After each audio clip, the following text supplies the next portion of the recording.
Live stream microphone check.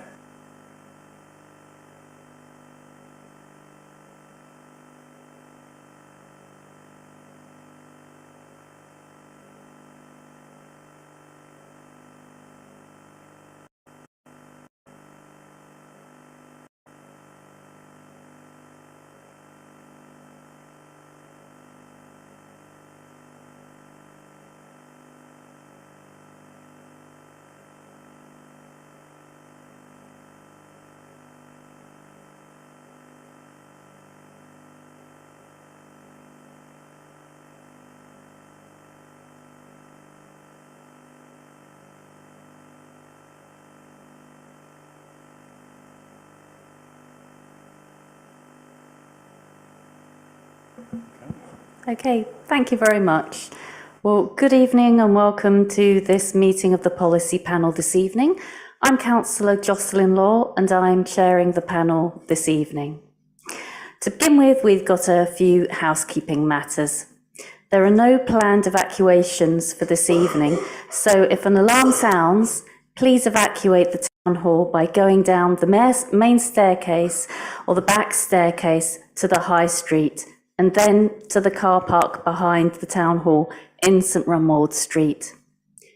The meeting is being recorded for live broadcast over the internet on the Council's YouTube channel and will also be available to watch afterwards. Please would speakers use the microphones at all times and speak directly into them from a position of closeness to the microphone so that the audio equipment is activated, and also so that people using the hearing loop system can access the meeting.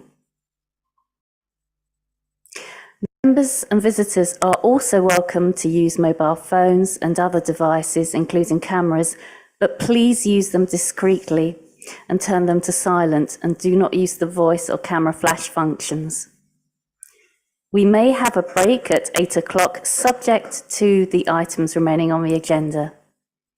There are toilets on every floor in the town hall building, and there is also an induction loop in this room. So first of all, we'll have introductions. As I've said, I'm Councillor Jocelyn Law, Ward Councillor for Highwoods and chairing the panel, and I'll move round to my right around the room. Thank you. Matthew Evans, Democratic Services Officer. Owen Howell, Democratic Services Officer. Councillor Rees-Smithson, Tiptree Ward. Councillor Jackie McLean, Markstown Lair Ward, subbing for Kevin Bentley. Councillor Sue Lissy Moore, Crittygate Ward. Councillor Mike Hogg, St Anne's and St John's, subbing for Leslie Scott Boutel.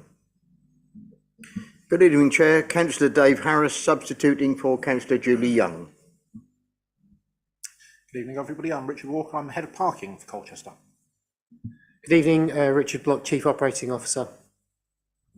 Good evening, Matt Chittock, Neighbourhood Manager, Street Care and Safety, Colchester City Council. Good evening, I'm Samantha Lancaster, Street Care and Safety Operations Manager. Hello, I'm Rosa Tanfield, Head of Neighbourhood Services. Thank you very much and welcome to everyone, especially to those who are substituting this evening.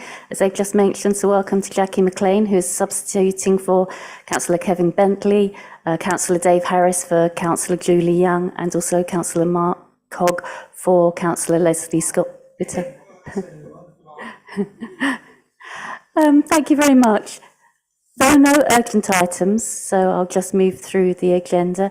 Do we have any declarations of interest this evening? No? Okay, so moving on then to the next item, the panel is asked to approve the minutes of the meeting held on the 10th of January 2024 as a correct record. Are we agreed on the minutes? Agreed? Thank you, panel. Okay, moving on to item 6, have your say. I don't believe we've got any members wishing to attend to have your say.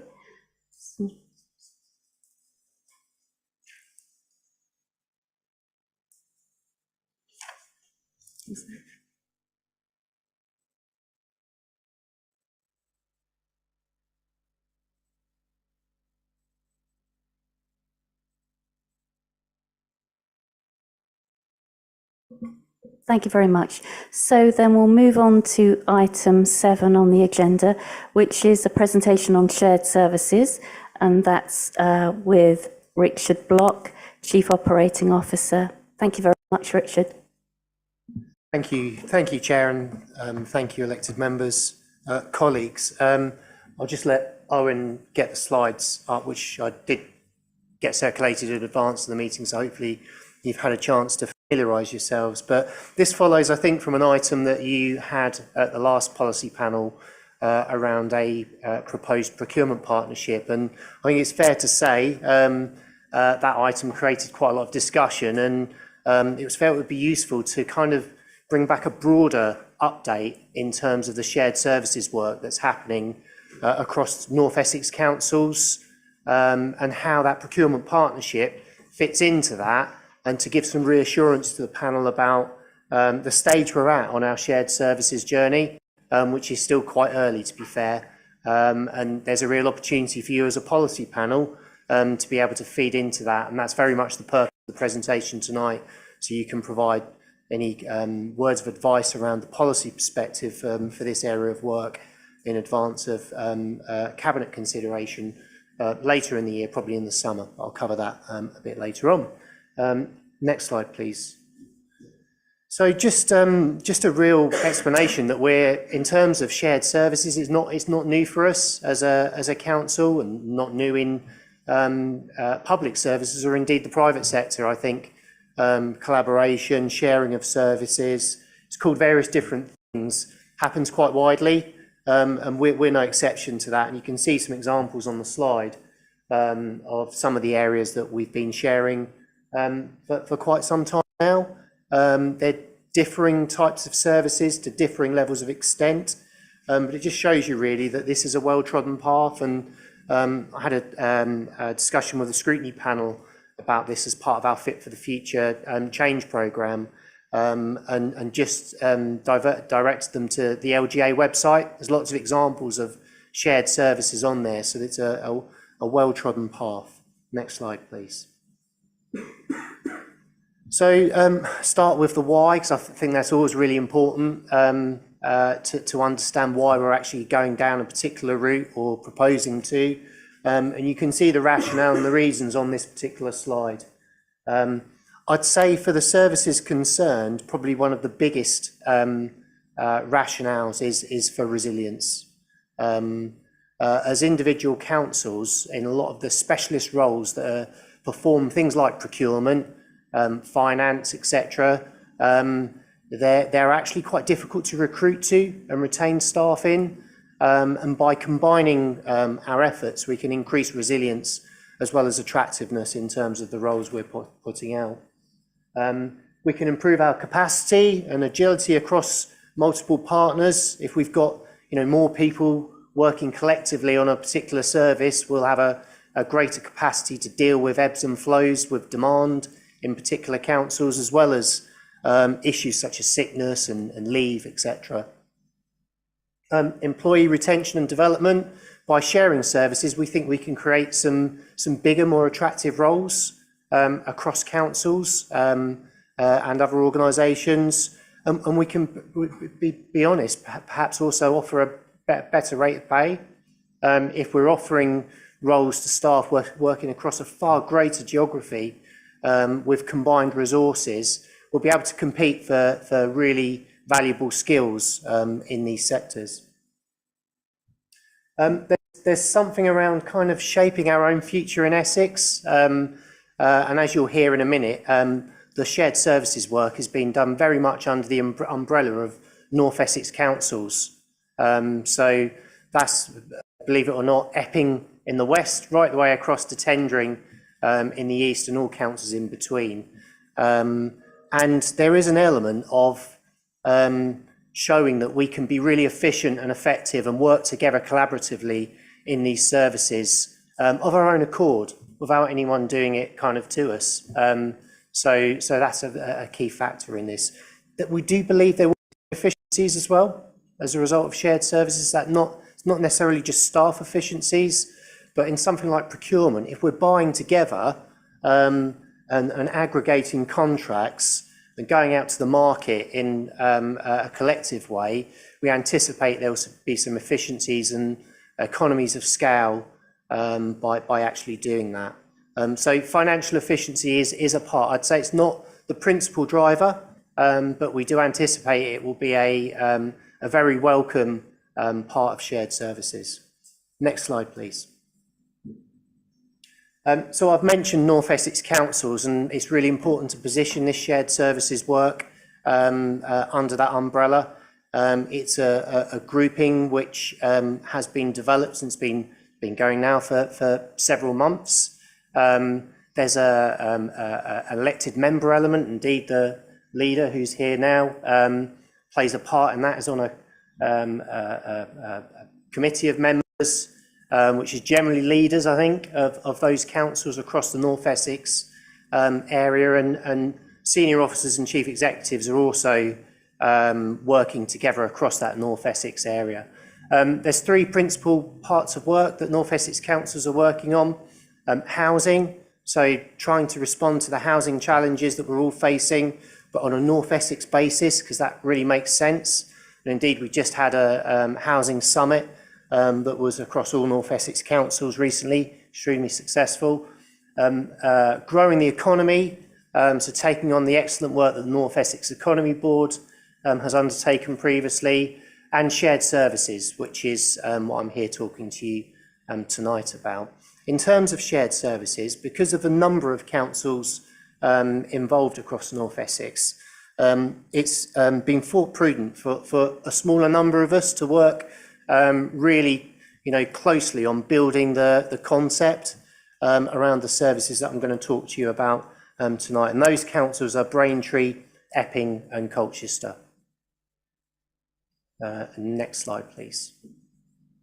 So the councils that are being, the services that are being seriously considered by Epping, Colchester and ourselves: finance, human resources, ICT, Programme Management Office, which is a grand term for the teams that make sure that all of our projects are on track and we spend money when we should be spending it and deliver projects on time.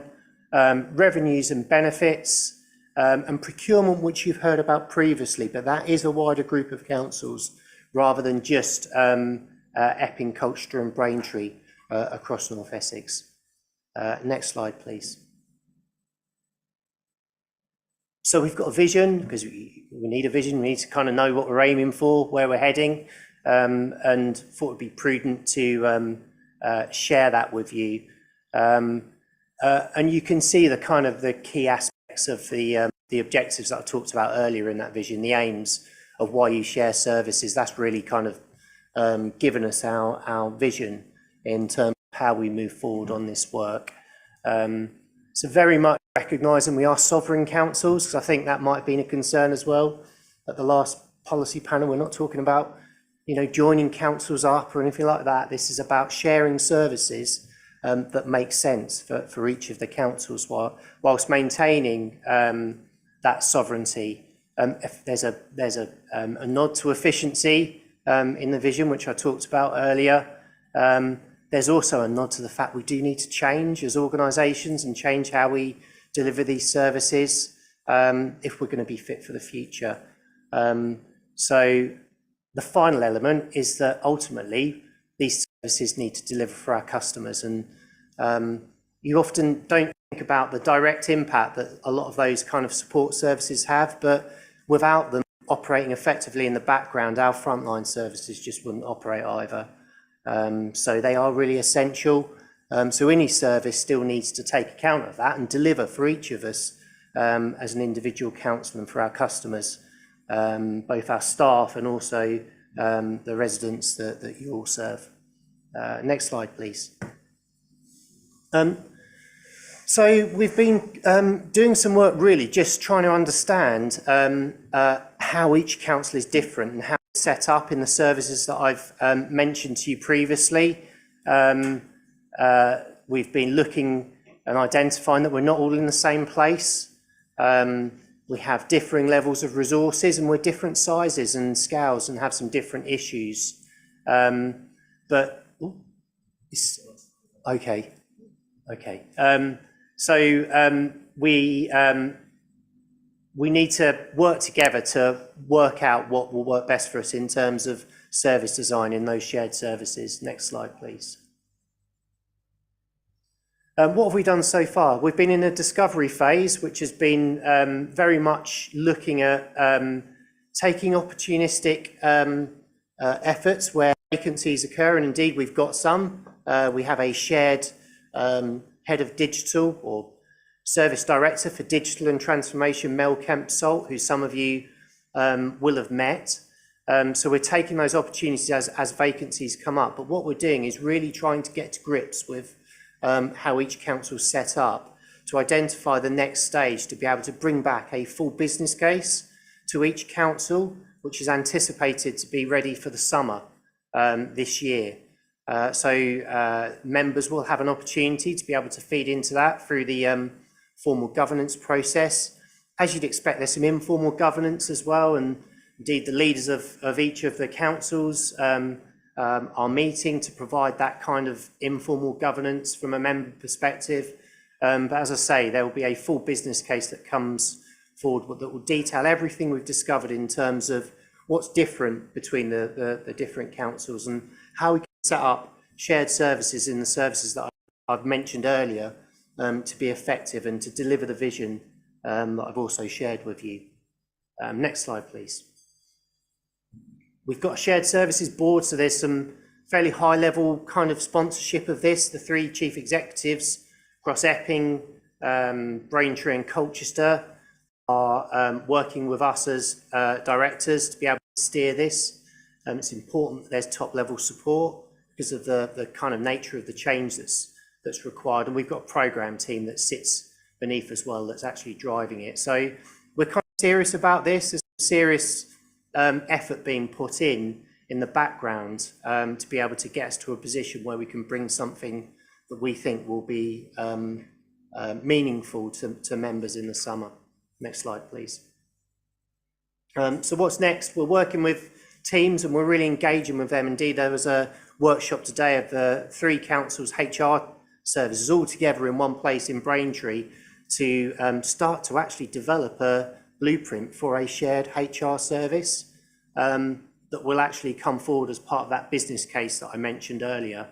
I've trailed the fact there'll be detailed proposals to cabinet meetings in all three councils over the summer, and that will include also any proposals around procurement, which you heard about in the last meeting.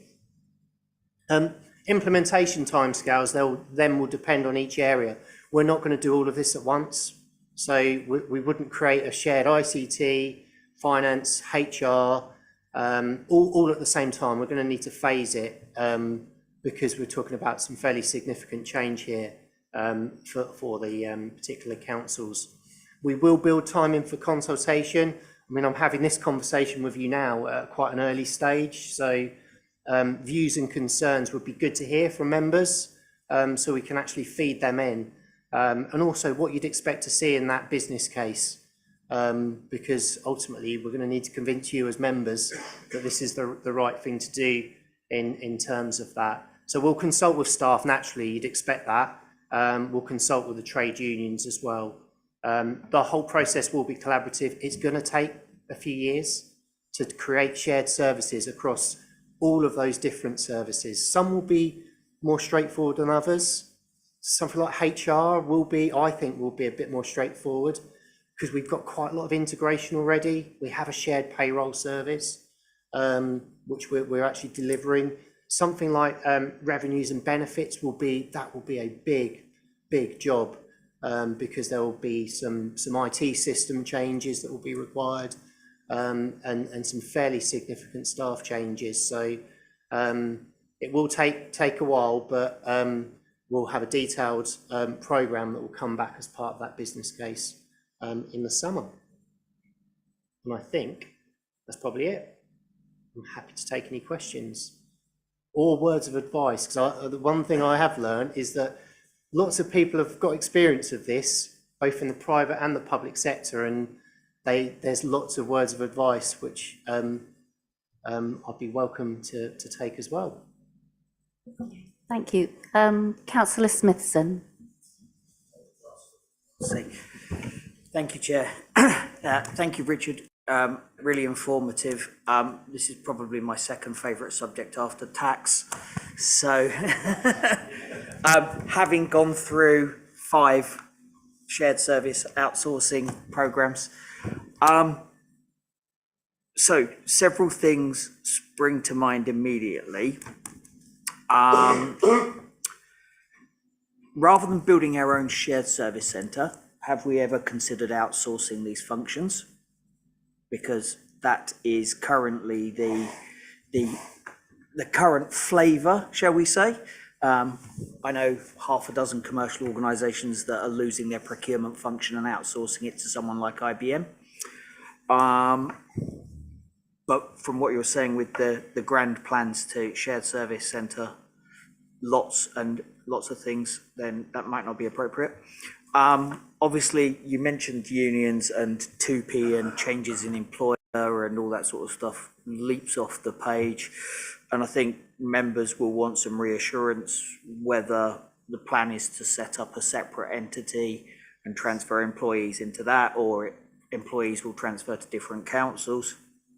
I've got to ask the question, what happens in our shared service centres if one of these 3 member councils falls? If Braintree were to declare bankruptcy, where does that leave the shared service centre, for example? I think that's a very real risk. You mentioned building the concept, and let me give you a salutary lesson in building a concept and then running away with it.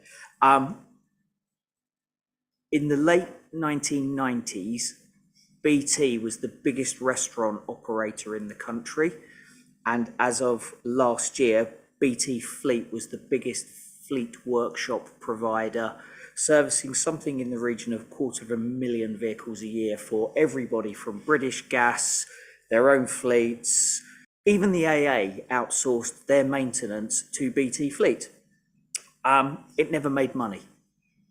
So if we're thinking of doing this as a let's get it working and then sell it to other councils, I think it could be much more difficult than people expect.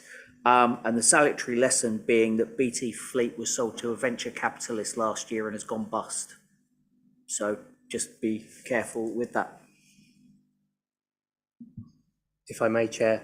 Thank you. Like I say, I think what I've picked up is lots of people have lots of experience of this, which is useful. I think the TUPE issue and terms and conditions particularly is very much on our radar. The experience that we've gleaned from others, if you don't sort that out up front, it quickly becomes an issue. Absolutely. So we've done some work comparing terms and conditions already. You'll be pleased to know. There's not a great difference, and we do believe that we'll be able to take the best of the 3 councils' terms and conditions and create a new set that would be a single set of terms and conditions. More work to follow on it, but it's very much on our radar. In terms of separate entities, no decision's been made about the delivery vehicle for the shared service. We're not at that stage yet. That will clearly be an important consideration as part of the business case that comes forward. We are certainly thinking about it, as you'd expect us to be. And there's different options. You'll be aware of the different options. You know, you can create a company, a LATCO. You can have all the staff employed by one council, but still make it look like the staff operate in a different entity in between us all. There's various different models that we're actually considering, and we'll bring forward those options as part of the full business case. You'll also be pleased to know, it might feel a bit kind of backward, but we are also thinking about exit strategies, because it's really important that that's a consideration. We don't want to, on one hand, you don't want to make it really easy for people to kind of back out of something, because we need some stability for these services and for the partners who are going to be working within them. But we do need to understand what it means if a partner needs to leave for whatever reason, whether it's a change in views, whether it's a change in circumstances. So we are actually considering that, and again, we'll need to bring that forward, I think, as part of the business case, that exit strategy. And absolutely get the words of caution around concept and not kind of running away with yourselves. I think, you know, for us, it's about just having really good services that do what they need to for the councils involved, rather than thinking we're going to go and conquer the world. You know, I just think you have to learn how to walk before you run, don't you? And that's really what we're thinking. Thanks. Yes, Councillor, do you want to come back, please? Thank you, Chair. So just a couple of follow-ups to that. The piece about TUPE worries me, because if all of the staff stay with their current employing entity, then TUPE shouldn't be an issue. It's only an issue if we're thinking about moving people, and that's where I'm concerned. I don't expect an answer now, but I think members will want to know what percentage level of saving do we need to achieve for this to be economically viable? And then just to share a little bit of my experience from doing multiple finance outsources, the number one reason why they fail is the lack of fully documented processes. So everybody says, we'll lift and shift what we've got now, and then we'll bring the process together and we'll write a new one. It never happens. Never, ever happens. You have to have one single process for it to work before you get started. If you all take in what you do today, you literally need one person to go, oh, well, I never do it that way, I do it this way, and your saving is completely lost. Thank you. Wise words of advice, which we'll certainly take on board. Thank you. Councillor Lissamore. Thank you. Just wanted to know why these three councils. What talks have you had with other councils? And also, how is it going to work? You mentioned, I think, at one stage about sort of benefits and revenue sharing. How will it work with different councils having different policies? Richard, do you want to come back? Yeah, thank you, Chair. So why these three councils? Obviously, the North Essex Council's perspective gives a kind of a selection of councils who we might work with, but within that, there was an element of, I would suggest, who was kind of ready to start this work. And I think there was certainly Epping, Colchester and Braintree are in a position where they were prepared. There's some links, I'd say, at senior level. You'll know Dan was our former chief executive, former chief operating officer, now chief exec at Braintree. So there's some kind of mutual trust there and some links. We also have some really good kind of senior level contact with Epping. There's quite a lot of trust already, and trust is really important when you start on this work. You do really need to have that mutual trust. So it's an element of working with a coalition of the willing. I'd suggest within that North Essex Councils Collective. Since we've started, I will say there's quite a few councils who have said, actually, we wouldn't mind being part of that within North Essex. But we've said we probably just need to kind of try and prove the concept and get something going with three of us first, because three is still quite a big number to start with. So there's an element of it being the coalition of the willing, but others would love to join.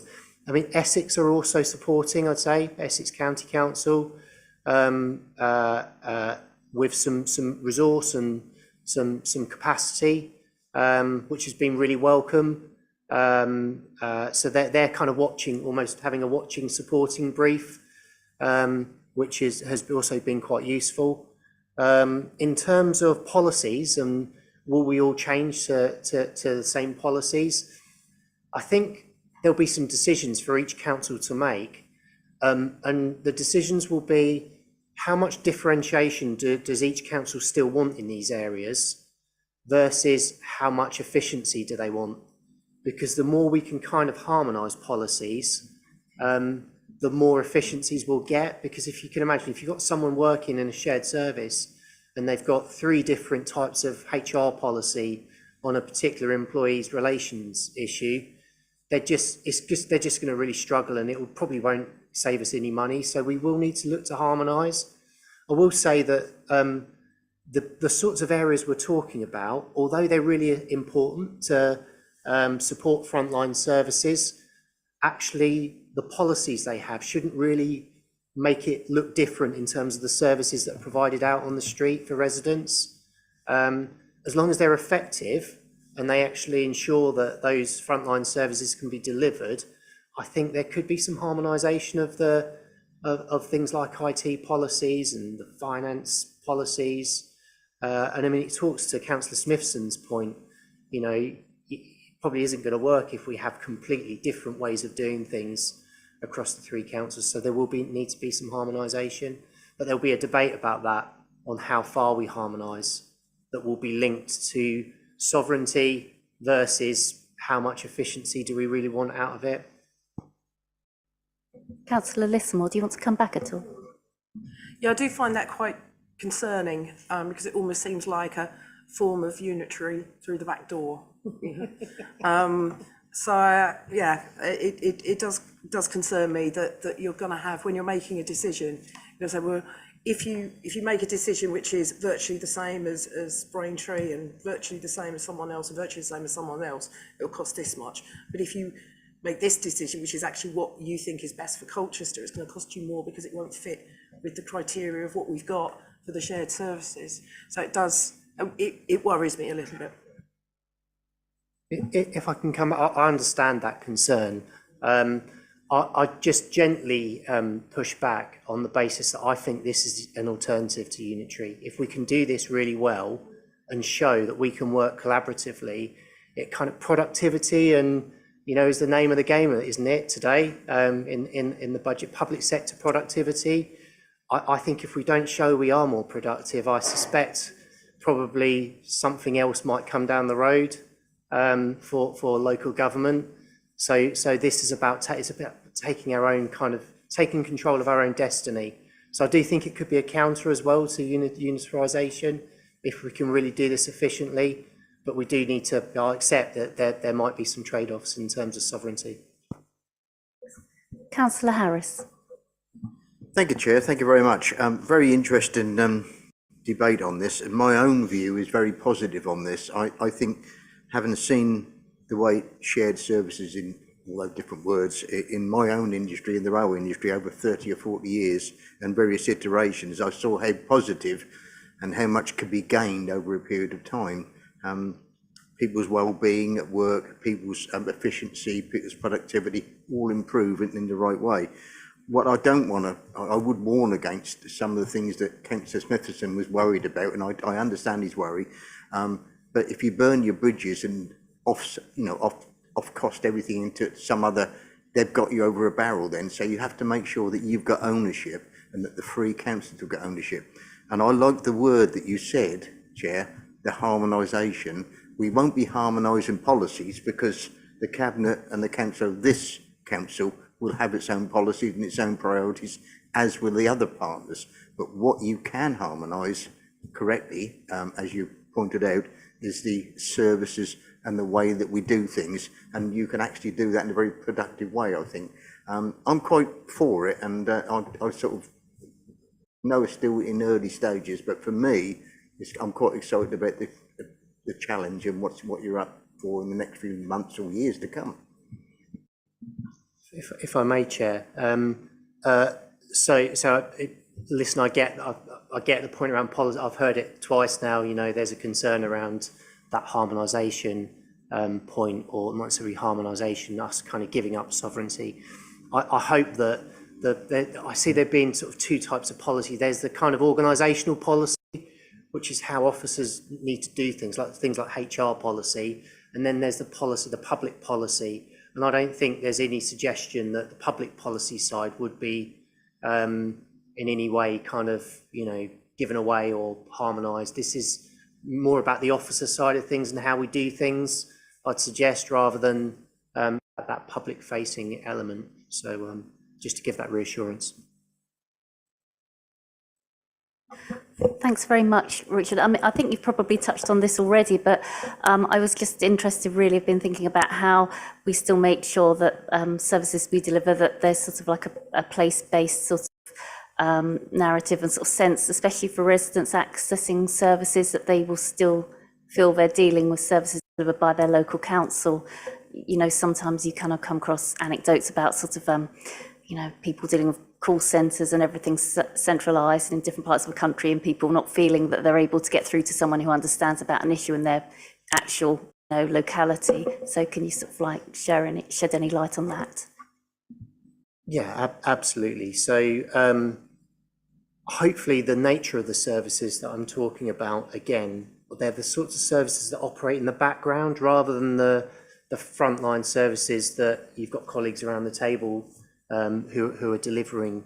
So hopefully that kind of, the fact that you might have someone who's dealing with finance issues in the background who works at Epping or in Epping wouldn't actually detract from the kind of public experience that residents actually see when they're getting their neighbourhood services. I'm hoping that you can have both, really, because they are the sorts of services that operate in the background. They're essential, I'd say. You know, we can't do without them, but they're less culture specific. These particular types of services, the support services. I do think, I mean, it's an interesting challenge because a lot of the, you know, many of the staff at the moment who work in these services will be local. They'll be, you know, either Colchester residents or residents of areas around us. And I still think that will be the case in the future.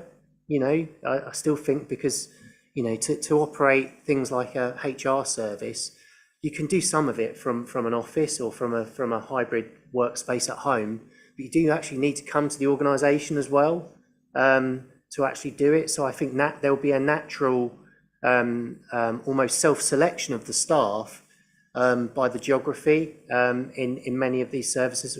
Will maintain an element of locality, but equally for some of the harder to fill roles where geographically you don't need to necessarily be in Colchester, this will give us a bit of a wider scope to be able to pull in some skills that we struggle to necessarily recruit in the local market.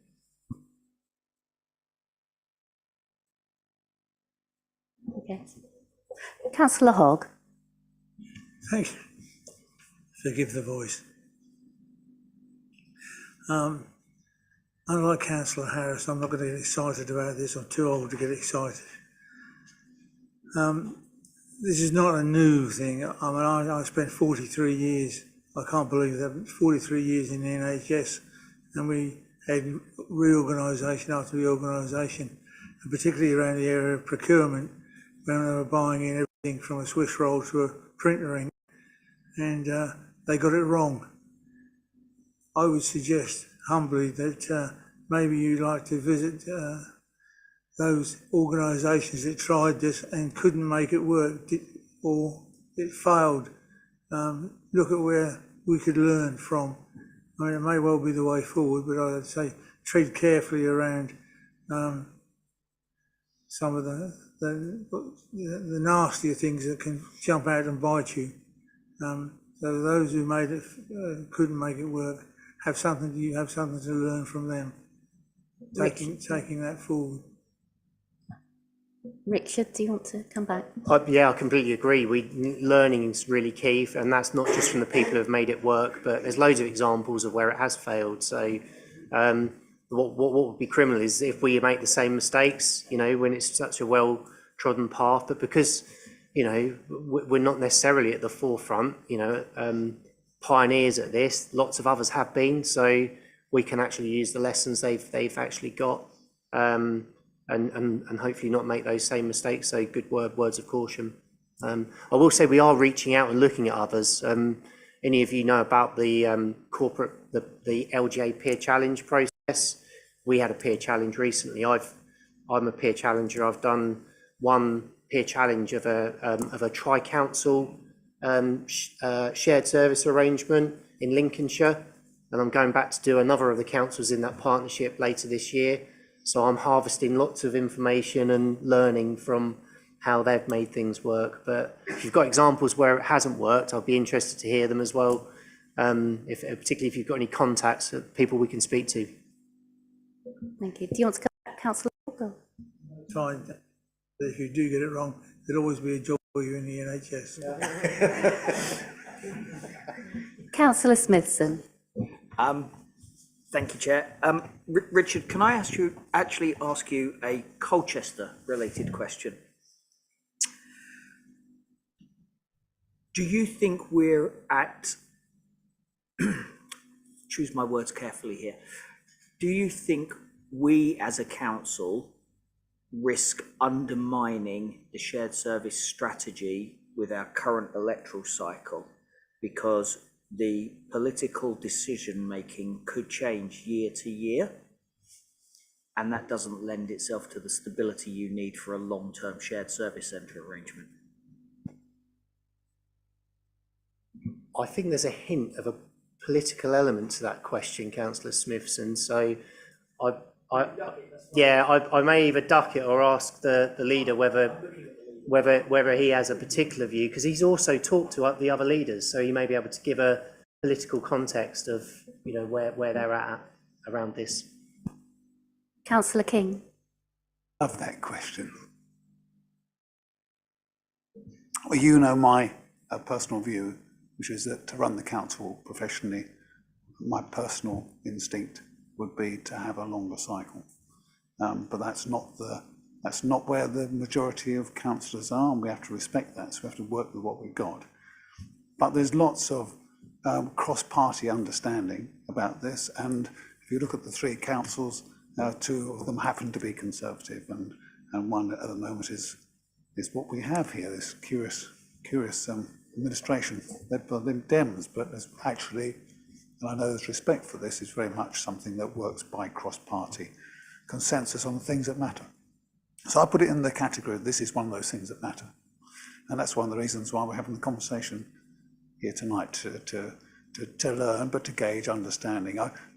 My sense of this, and from talking to others, including leaders of the other councils, is it's in that simple but sometimes treacherous place called no-brainer, right?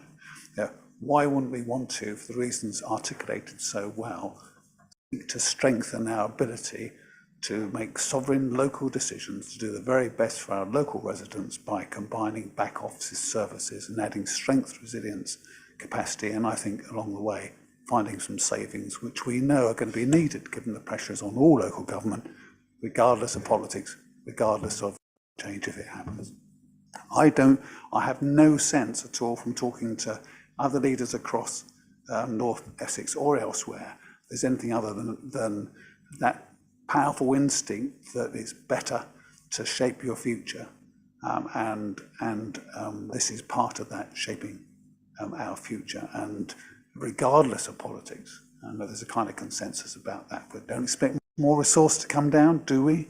We expect grand ideas which might suck up available monies. That's what usually happens if there's a change in the national political weather. But local authorities are doing the right thing. So devolution has not happened. This will stop in a minute, honestly. Devolution has not happened in the form that the county wanted it to happen, which I supported, most leaders did across Essex.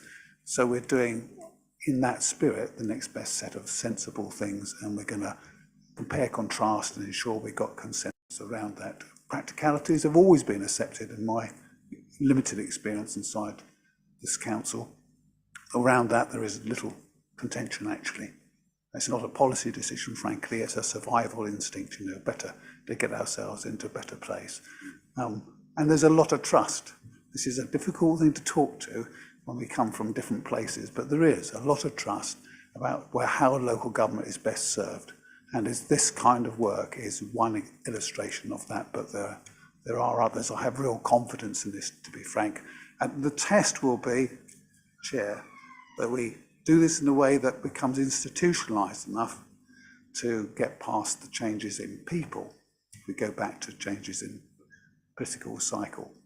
So as with Team Colchester, so should Kevin not be there, or me not be there. But the way we're working and the way we're writing this up and shaping this will have a strength institutionally that will go on beyond, as I say, a change in administration or its colour.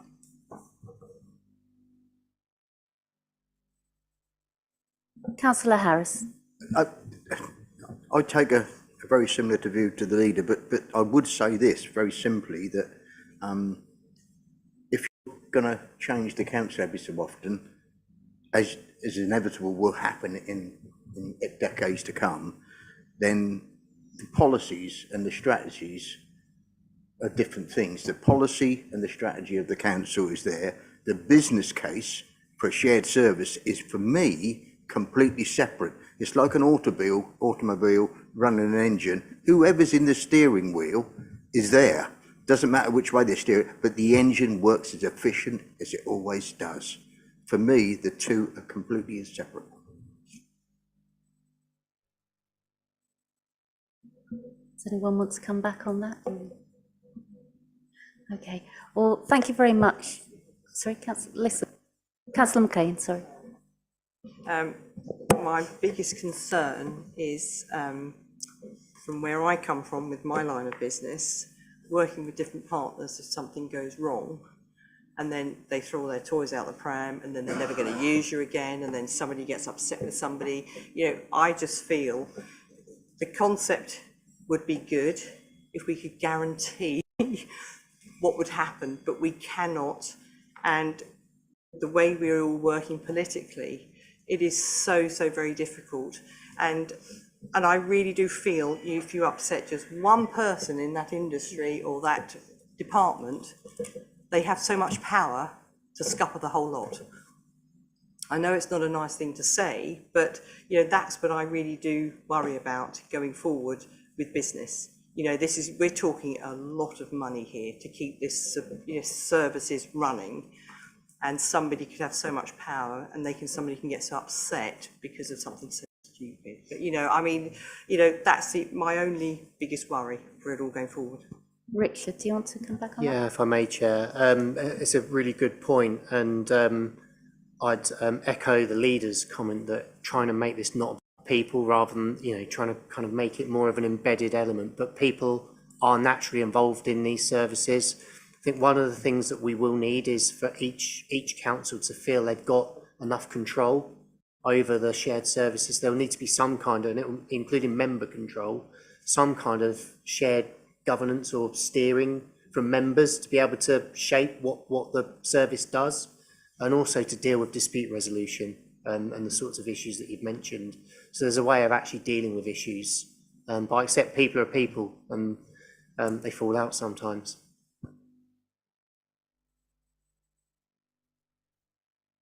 Okay. Thank you very much.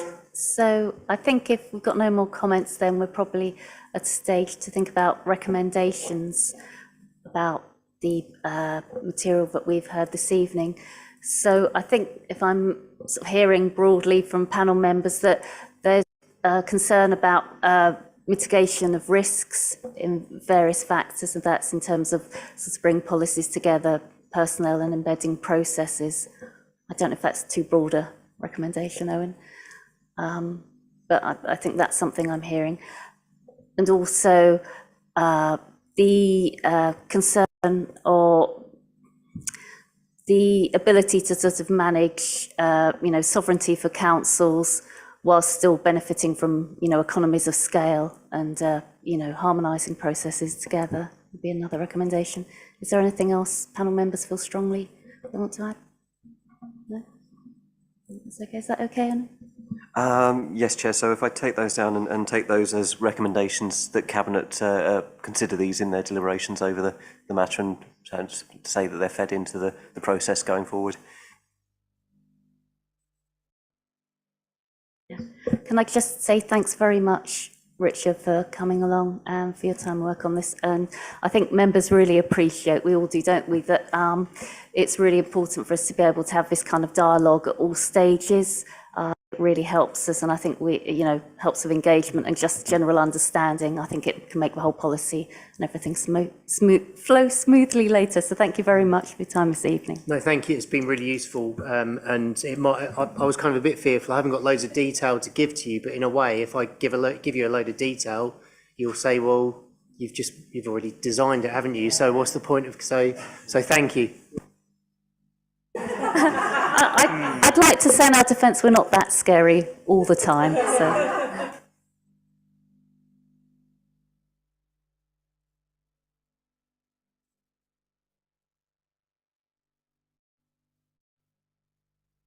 Okay, so thank you very much, members. So we're moving now to the next item, item number 8 on parking policy, which will be in a moment members, thank you. Which will be in a moment a presentation from Richard Walker, Head of Parking. But first of all, we have Mr. Nick Chilvers speaking on Have Your Say. Nick, I know you have been here before, so I think you know the guidelines, about 3 minutes, and then you can have a response.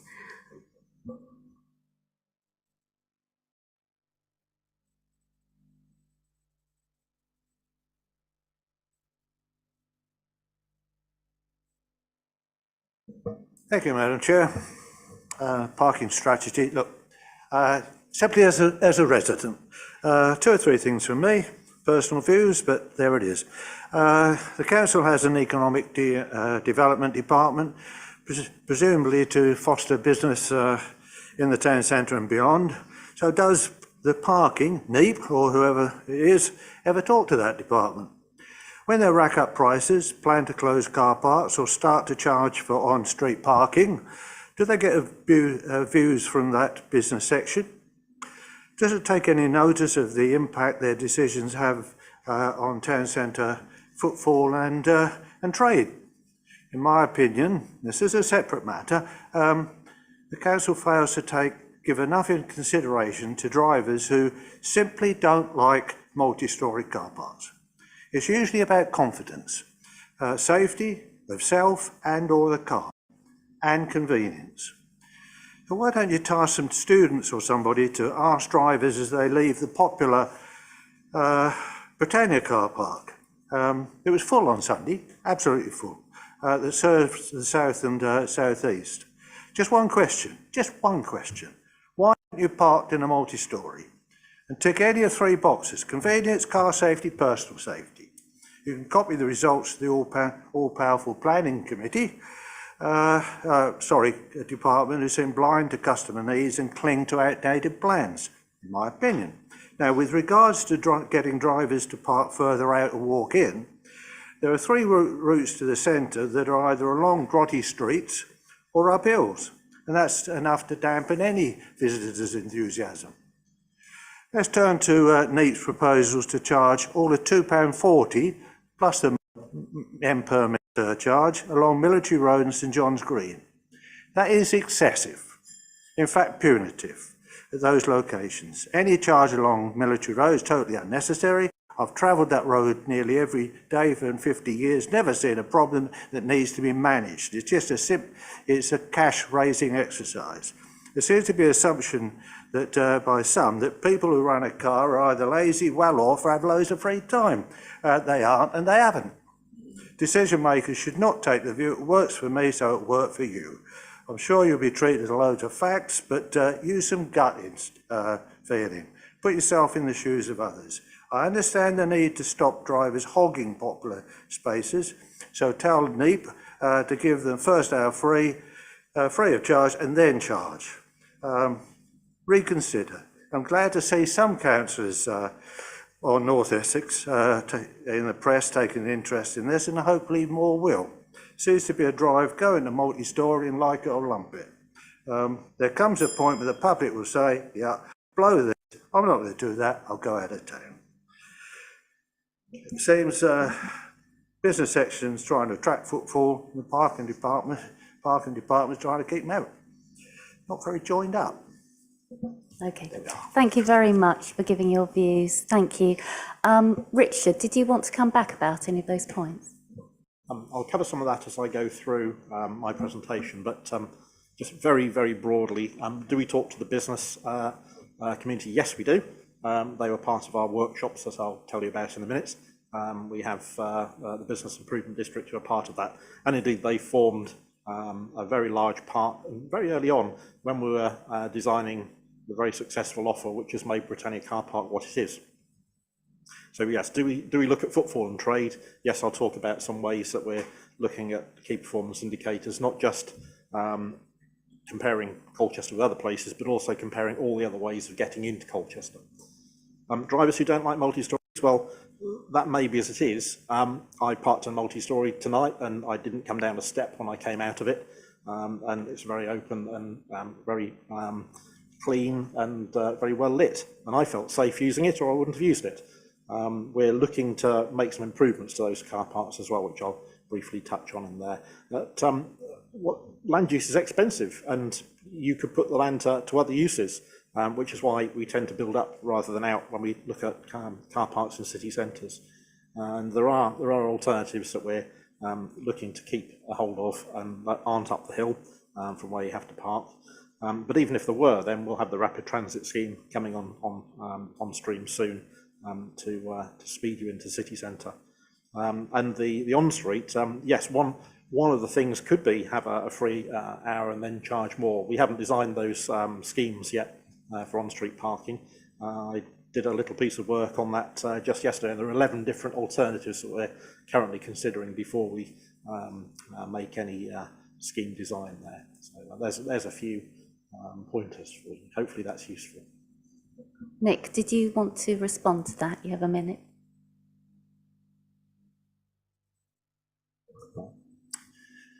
You can apply whatever sort of logic you like. Often the public just, if that's their gut feeling, that's it, and they're difficult to shift. And it takes quite a bit of persuasion to change. As regards the RTS, I can see the value of that from some quarter of the town, but don't believe it's don't put it over as a magic bullet, because it isn't. It only solves a problem from one part of the area. It will do nothing for that side of town or that. Anyway, I look forward to hearing more and what councillors think. Thanks very much for your time and for your points of view. Thank you. Richard, do you want to carry on now? Thanks very much, Chair, and good evening, members. That frames things very nicely for what I'm about to say, actually. We had the parking strategy that we've currently got, the positive parking strategy. We adopted that as a council in, it was either October or November 2020, right in between the pandemic there. And as I always start by saying with these things, parking is the gateway into the city. And it's in everybody's life, you know, whether directly or indirectly, parking impacts on almost everybody in some way. So we're at the stage of being pre-consultation and pre-draft here, pre-planned draft, and we're at the very earliest stage, really, after forming our ideas and gathering them together. So now's the time for you to help shape what's going on. And I intend to go out and do some more consultation over summer. Unfortunately, we ran out of a bit of governance time, I understand some elections coming up, with getting things through to the right places in the right times to get the full strategy here in draft. But that's probably a benefit, I think, really, because it gives you a chance to help shape it. So we've got a lot of data in parking. Machines are gathering data the whole time. We're gathering data from other habits as well. We've got sensors and different things that show us what's going on. And that can also tell us and inform us what's happened as a result of making other changes. So when we change the tariff, we can look and see what's happened. And we can validate our modelling through that as well. So we've carried out a lot of modelling with what might happen with an external consultant who's helped us with that, so completely independent of our processes here, to show us what's going on with parking in Colchester. And I've been working very closely with him since June last year. So we started out by holding a couple of stakeholder workshops, as I alluded earlier on, and those brought together everybody who has some way of getting into Colchester. So we've had representatives of highways on that, We had representatives from public transport at the county, representatives from the various different things that are going on in the city centre, the different regeneration schemes, the Levelling Up Fund, the Town Deal, active travel, all different ways of getting into Colchester, sustainability, and all sorts. They were all part of those workshops. We held one of those in June 2023 to gather some initial information, and at that point we also looked at doing some performance indicator work as well. And then we held another one of those in November 2023 just to validate things and see if anything had changed. And there were some changes in between those two, which I'll come to in a minute. But I thought it's really useful to get all those people in a room together, and they left knowing a little bit more about what we're planning to do with parking. So at those workshops, we were looking into the future, and we were looking at a timescale probably 10 years plus into the future, and a lot can change during that time. We also divided that up into what we need to do in 5 years and what we might need to do in 10 years. And linked into that is the viability of our multi-storey car parks as well. When we first started talking about that, a lot of things seemed to be conspiring around Christmas 2025. And what we wanted to do there was to look at the phasing of different projects and how they would all interwork. So if we shut Britannia Car Park, let's say, we shut Vineyard Car Park, we had some structural work to do on 2 multi-stories at the same time as the St Botolph Circus roundabout was being remodelled. All of those things at the same time is probably a very bad idea. So we're looking at phasing things around that. When we first looked at that we needed a plan to get us over that 5 years, get us beyond Christmas 2025. And the second workshop, we discovered a bit more around timescales of each of these different schemes and when some of the car parks would come into and out of use. It looks at the moment like the Vineyard Street car park will remain for a little bit longer, and Britannia Car Park is probably there and being used into, by all likelihood, 2026, at least the larger part of it. And that allows some of the other works to go ahead in the meantime. So around the multi-stories in particular, we've got some work to do in there, which I'll talk about in a little bit more detail in a moment. So that leaves us looking at the modelling and looking at what data we've got, and each of those things shows us that perhaps our demand and supply at the moment isn't completely balanced. I mentioned that we want to do some performance indicator work, and some of this is a bit at the forefront for parking, looking at all the ways of getting people into the city centre, not just by car, but bus, train, on active travel, walking, and also looking at footfall, which we can get from a number of different ways as well, to see how each of those modes is doing against the other, and that would also give us some insight into the changes that we make as well, and again, validate what we're doing, rather than just comparing ourselves with Cambridge or Norwich or some other place, Chelmsford, but we would compare with those as well. We want to get a bit of a balance for all the different modes coming into the city. So we want to turn the strategy, which still holds good, the measures, those 12 performance measures in there, into a plan with a timeline. And I mentioned the 5 and 10 years. And we also want to look at the costs of doing that and some of the commercial decisions around that. Some of those are still pending, so we need to look carefully at acquisitions and different land that we might be looking at too. I mentioned maintenance at the multi-storey car parks, and we need to consider that as part of our plan as well. If we were going to plump for a 5-year plan, we don't have to keep the multi-stories for as long, but we also looked at the cost of demolishing a multi-storey, and that at the moment is more than the cost of repairing it and maintaining it over a much longer period. One of the 2 multi-stories is a particular design as well. For those of you interested in structural engineering, it's a lift slab design, where the slabs are cast on the ground and then lifted up. That's St Mary's car park. St John's is a more traditional, it's built as it goes around a wide framework. And that being the case, the lift slab construction, we need some specialist engineering intelligence around that, and we found a leader in the market who wrote a thesis on lift slab car parks, would you believe? So we've got the right people involved to tell us how to extend the life of St Mary's car park as efficiently as we possibly can and in the safest possible way. So we want to look at around that, and we've had phase 1 of that costed, and I've applied for some capital for that, and that's phase one sorted out, where we need to start waterproofing the roof, particularly at St Mary's car park, to stop the ingress of water and other things into the structure itself. And phase two has now been costed as well, as part of a life care plan for both of those multi-storey car parks. We want to phase that in the quarter months and against our other priorities in the network, which I mentioned earlier on. There's some highway works pending, and there will be some structural engineering for St Mary's car park, particularly because of the nature of its design. As alluded to earlier on, we want to try and move away from the city centre, the long stay parking. We want to offer more shoppers stays in the city centre.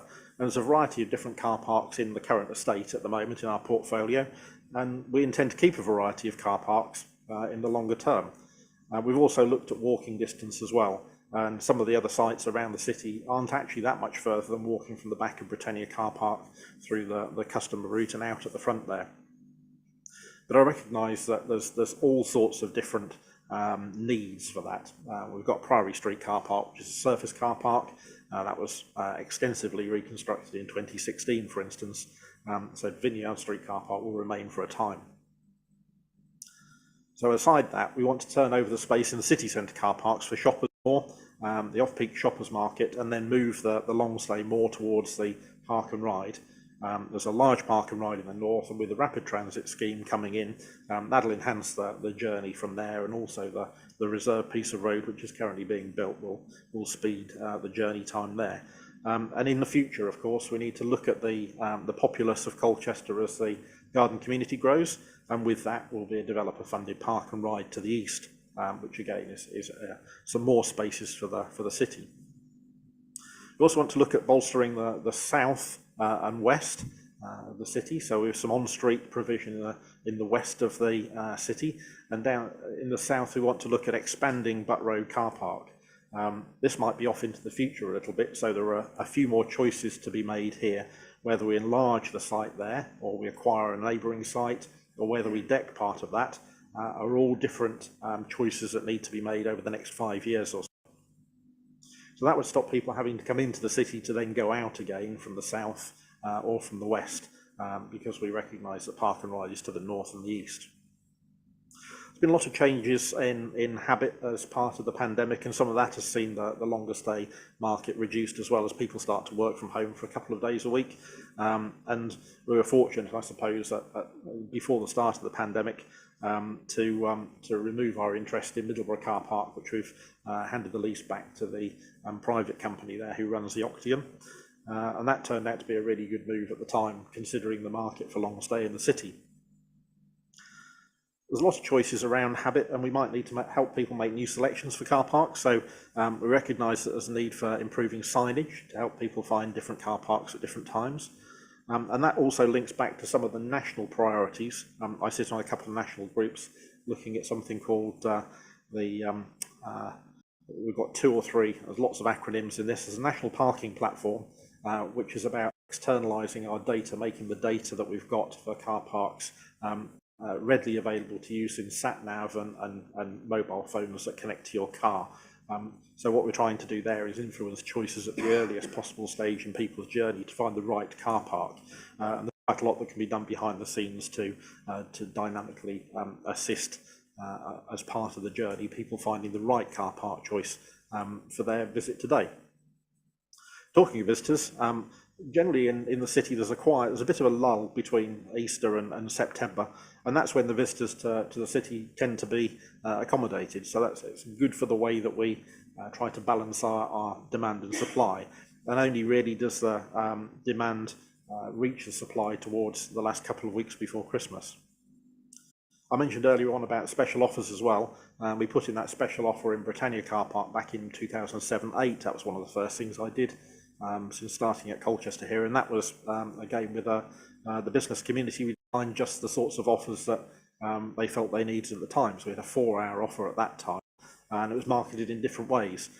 It's really about finding the right niche for those sorts of things that really appeals to people and gives a little bit too much time for the right money to help make that site work for both the customer and the business, and for our parking needs as well. And if you remember, that was just a Britannia work site. There was a load of formed from a lot of different parcels of land with fences and different level changes. We bulldozed a lot, made it flat and put the right offer in it. It's become the car park and the success it is today. And I suppose to the larger degree, if you can make that work there, you could make that model work in any other car park.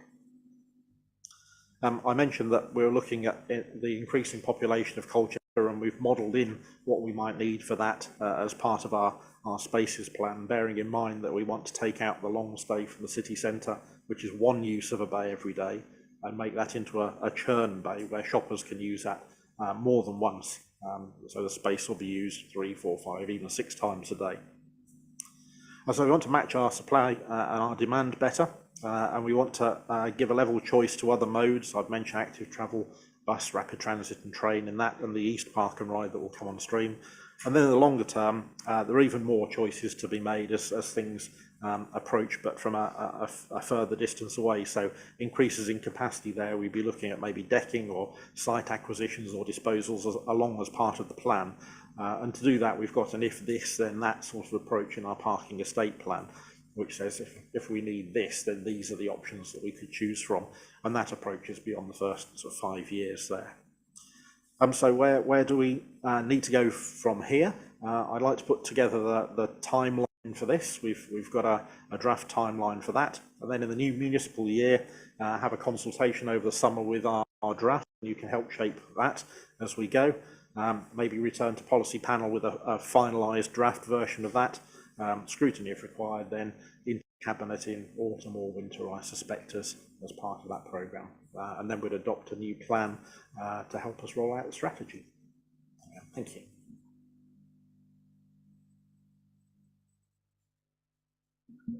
Does anyone wish to comment or ask any questions? Councillors? Councillor Smithson? Thank you, Chair, and thank you, Richard. All I've heard this evening is city centre, city centre, city centre.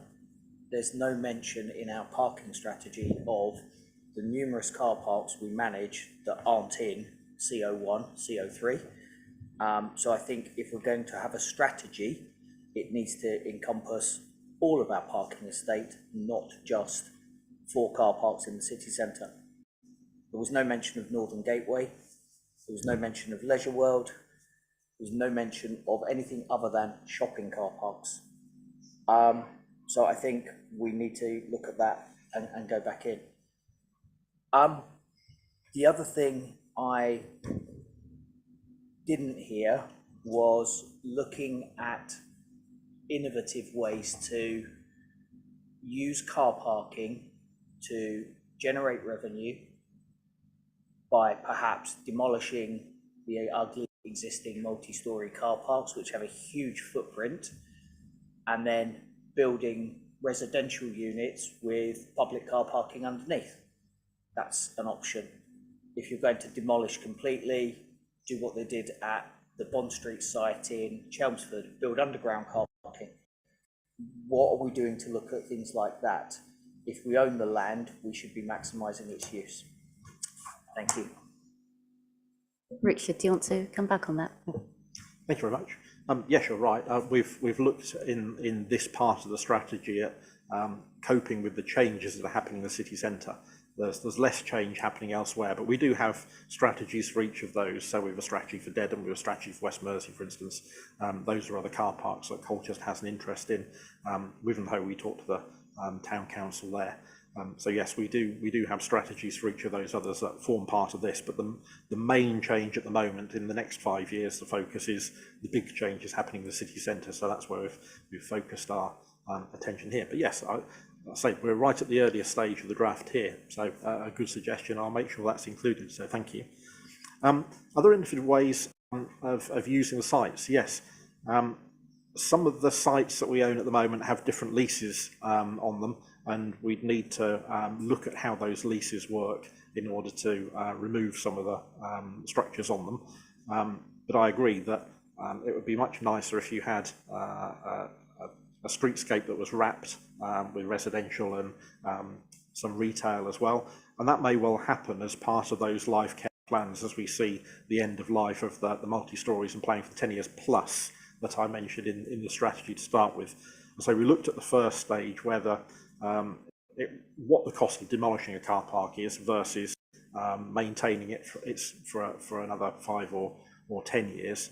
And at the moment, the best value for the 10 years is to keep that car park going, but plan for its replacement afterwards.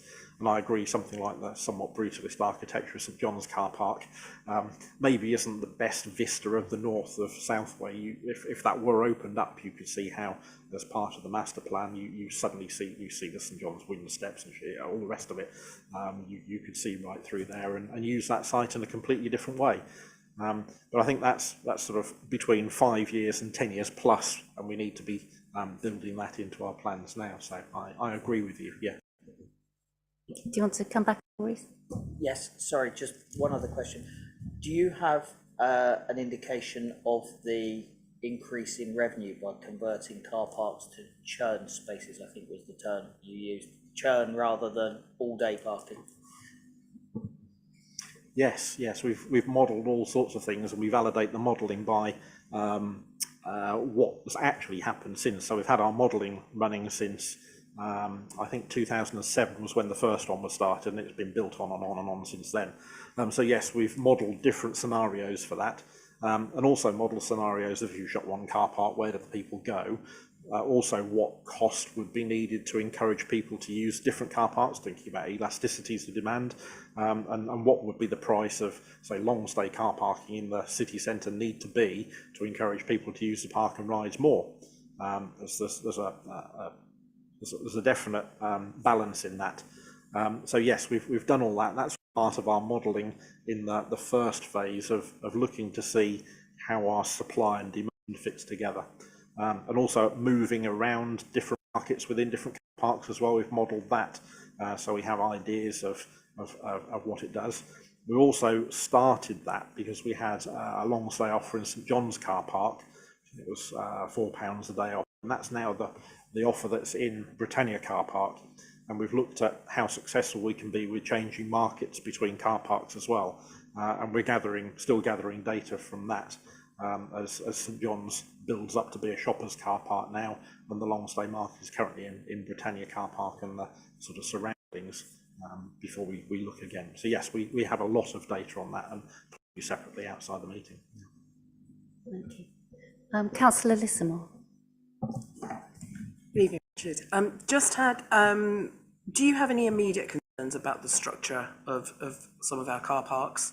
And also, do you have a policy in place that if an immediate concern becomes apparent with those structures, how the town would cope? I did have about 18 months ago, as in St Mary's, there were some cracks discovered, and cracks in a lift slab car park can be quite bad news. And at that point, we shut the roof of the car park on some initial advice.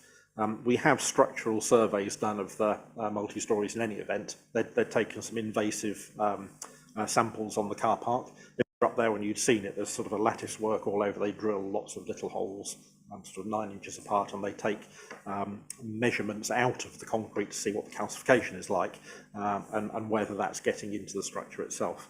I was reassured, and St John's car park reacts in a very well-known way. And the structural engineers have confirmed that, even though it's deteriorating in a managed way and very slowly.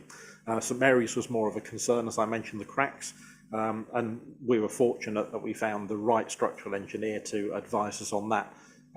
And I had my own concerns allayed with that, because there was a car park of that construction that fell down. There was a Piper's Row in Wolverhampton, I think it was Piper's Row, Piper's Vale, and the structure of that is where the slab wants to punch, or the supporting columns want to punch through the slab. But the structural engineer has advised us that tends to be more of a radial crack, the first sign of that becoming a problem, whereas the cracks we've got are longitudinal and across, so they're more movement-based cracks. So yes, I was very concerned about it, very concerned indeed, a year last Christmas. but we've done a lot of work since then, and got the right engineers involved to tell us all about the way these structures behave, and also some modern materials that can be that can reinforce these, like carbon fibre and other materials that can be used to wrap the column, which is where the column interfaces with the floor, which is the problem. So yes, there were some concerns, but I'm much more comfortable about the way the structures are behaving now. Councillor Mossy, do you want to come back? Yes, thank you. Just that's very, very reassuring. But also, then, do you have an existing policy of how, you know, if, for example, some severe structural anomalies were found, you know, the week before Christmas? You know, what's your policy that you have at the moment on how to deal with that? I mean, if it's that severe, then we close the car park, which is what happened with St Mary's car park a year last Christmas, in the run-up, the very worst time to have that. But we found the market was able to be accommodated elsewhere within the city. So yes, we do. I mentioned briefly life care plans. That has been evolving from some structural investigation, and we've given that to the new structural engineers to form us a life care plan. So if that's working correctly, there shouldn't be any nasty surprises that come out of this. But yes, if the worst does happen, then yeah, this closes it. Yeah. Okay. Councillor McLean. Thank you. With the ongoing percentage you've just given us regarding car parks and usage and everything, do you believe there is still a need for car parks in Colchester? Or do you think you will just try and phase them out and just re-establish what you want to put in places? And if you do that, how will we keep the town centre viable if there is no way of getting in here for certain people? Richard, do you want to respond? Thank you. Yeah, that's a really interesting question, and really links back to this, are we at peak car yet question, and also the types of usage. I mentioned during the pandemic there was a real change in the way people used car parks. So yes, I think there will be a need for car parks going forwards. Some of that, if we look into the more distant future, and I'll probably be retired myself before these things happen, but connected vehicles and autonomous vehicles, and I mentioned some of the national schemes to do with those things where data is being regulated to be open now.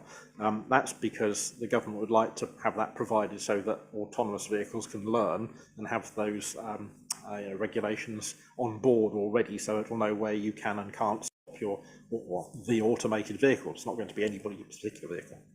They're all going to need somewhere to go as well. If you want to summon a vehicle to take, you know, if we all wanted after this panel to summon a vehicle to take us to another place, there'd have to be a ready supply of those. If we de-restrict car ownership, let's say, into sort of the Uber Plus model of, you know, a vehicle, you can summon a vehicle rather like a taxi, it'll come and take you to where you want to go. They've got to be stabled somewhere. They're probably not going to be moving around all the time. So yes, I think there's a need for car parks. There's a bit of a need for destination-based charging as well. One of the things I didn't mention in sustainability is around electric vehicles and the charging for them. I think there's a need for some of those places, the longer stays, where people will have a car for a while, the right type of charging in the right places there, and that's linked to the supply in the city centre as well, or whether we can harness solar or some other means for that. So I think there'll be changing types of parking as we go forward. They might start to become hubs for different types of things. We've started to see that already with things like the scooters and electric bicycles. Now we've got scooter pods in the car park, the idea there is that you drive a certain way in and you maybe use a different mode to get that last mile. And some of that might also be linked to the way we handle deliveries in future as well, and the way those come into, the last mile in the city. One of the other problems on the sustainability and air quality side that I didn't mention is most city centres breach the air quality measures. And we have to do something by law about those as well. So there's all sorts of ways I think car parking will change in the future, but I think there'll be a need for some hubs of some sort in and around the city centre. Yes. Councillor McLean, yeah. I think the city centre will be more viable if there is more in here. At the moment, it's a very sad sight to see coming in here. Dark, dingy, nothing going on, nothing's, it's really sad. But I think, you know, there's some huge changes coming, I can see that, but you have got to try and keep the town going, I think, and shutting everything won't help. Okay, thank you. Councillor Harris. Thank you very much. Yeah, I was looking at your website earlier on today, and I'm looking at it again now. You talked about long stay commuters, and your website says there's 300 spaces for long stay commuters and 2,500 for short stay. You seem to be saying that you'd rather reduce those 300. Have you got an aspiration as to what number you'd like to go down to for those long stay?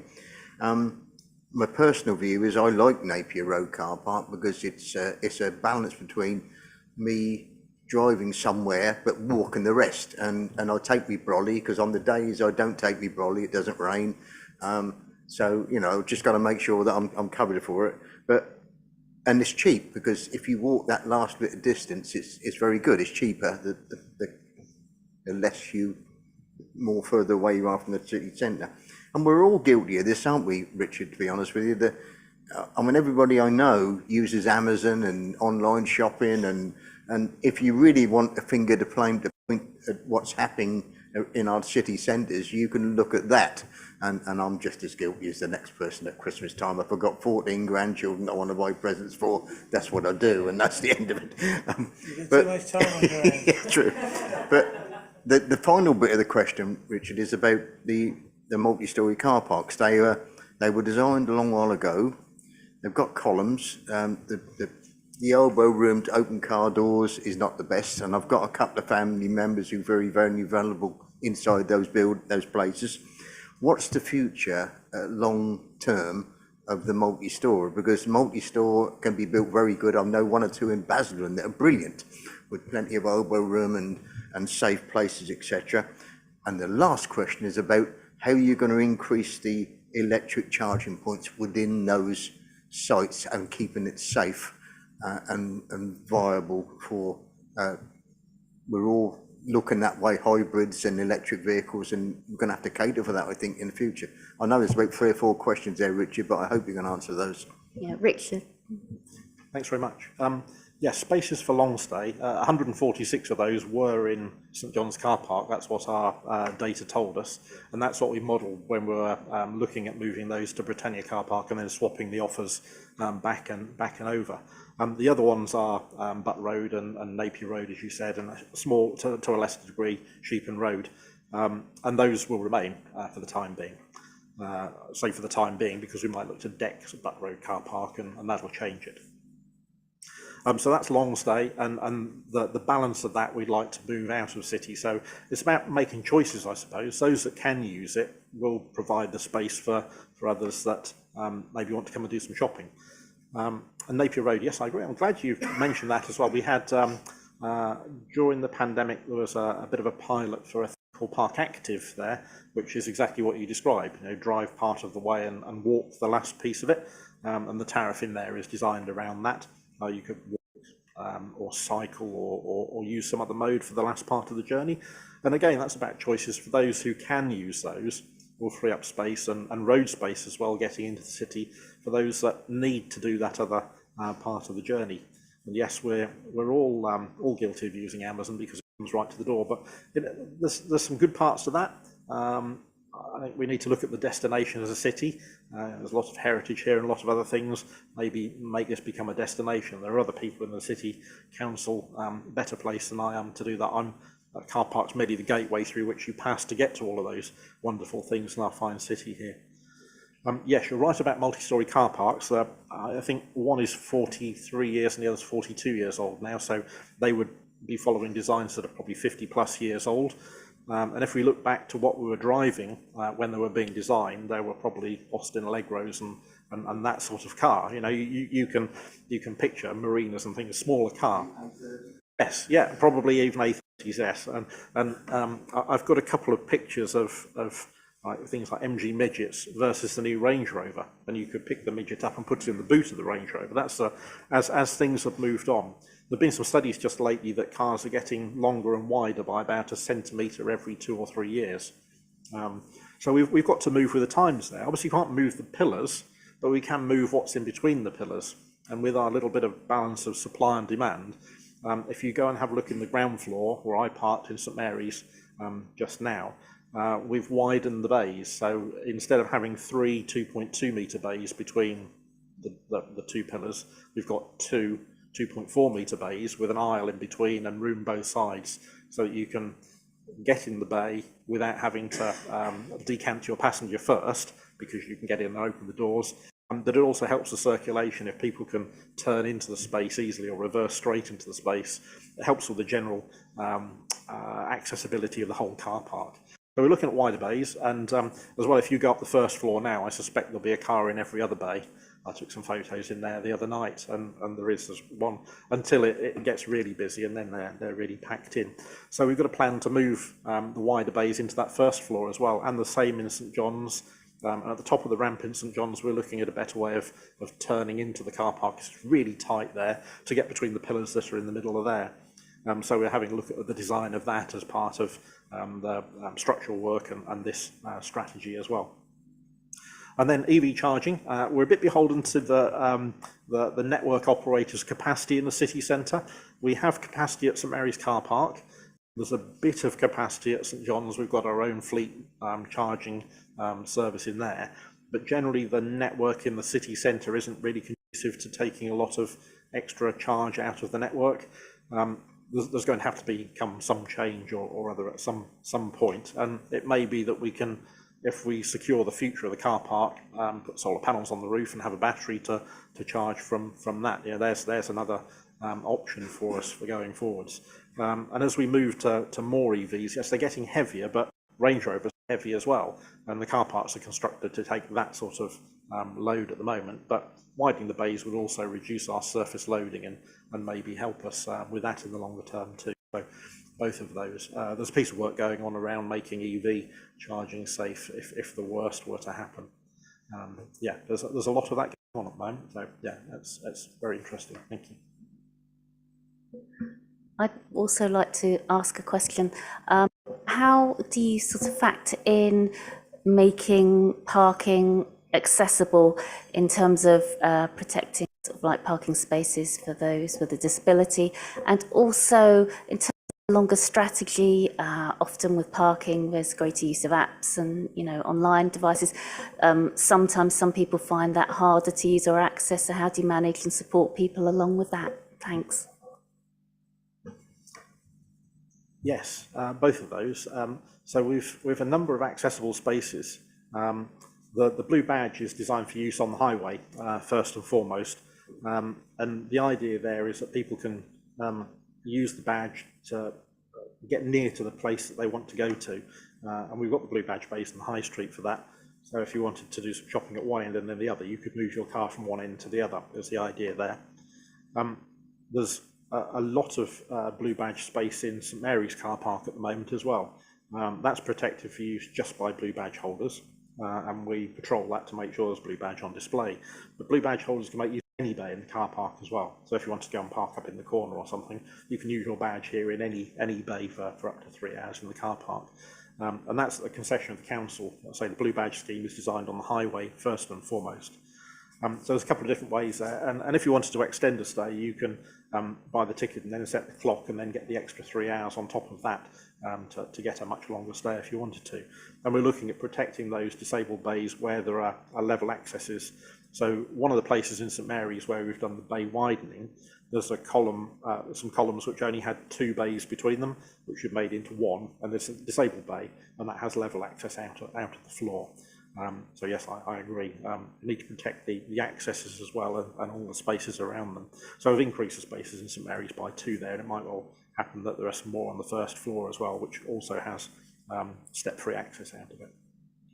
On apps, the strategy on apps, I have 4 or 5 on my phone, and they're the ones that I need wherever I go to. So if I park at the rail station or hospitals and things, I know which apps to use, and I've got them on my phone, but I know how to use them. For ours with My Permit, you can ring up a real person. So here you can ring either My Permit directly, or you can ring one of my staff, and we'll assist people with that. And I think the National Parking Platform is something that wants to link up those apps together. I'm going to take a paper to the next joint committee for the parking partnership which I'm also head, about a number of those initiatives. So the idea is that any app would be useful would be able to be used in any car park. But again, so the support for that, we're not taking away other charging mechanisms. We've got pay by card, for instance, the more modern machines, and we've still got some coin-based machines for different choices in the way people can pay. I think to make all of those systems work together, we might ask for registrations to be entered on some of them so they can all be part of the same system. And that helps us as well to get efficiencies in the enforcement and patrolling system. But yeah, a little glance into the future. There's a lot more that can be delivered into the app as well to tell you a bit more about that, and special offers and discounts and things that can be done with the app. But so we're not cutting off any of the other payment methods either. Have we got any other points on this at all? If not, I think in terms of recommendations from a panel, I think that members, made some really valuable points here. So, from what Councillor Smith was saying, it will be good to bear in mind, as you know, it's very helpful to be able to feed in at this very early stage in terms of, ongoing consultation. To look at, car parks, not just in the immediate city centre. I know you did touch on in your discussion about park and rides and different access points of a city. So I think members would be really keen for, different sites to be considered. Also, following on the idea about what happens when, say, car parks may reach the end of their natural life, and how those can be utilised and different ways of facilitating car parking. We've discussed about possible uses of residential or retail, so it would be really good to look at that in ongoing work. I think a third point would probably bring together a lot of points that people have raised in terms of how the strategy will be able to kind of future-proof, as you've talked about how it is going to be looking quite long-term. Obviously, you've talked about autonomous vehicles, we've been talking about charging bays and spaces, so how it can be very difficult sometimes to sort of predict. I know you have modelling, but it's just how we can, you can build the flexibility, and I think that will, facilitate that. I think that's, Owen, have you got that? Is that okay?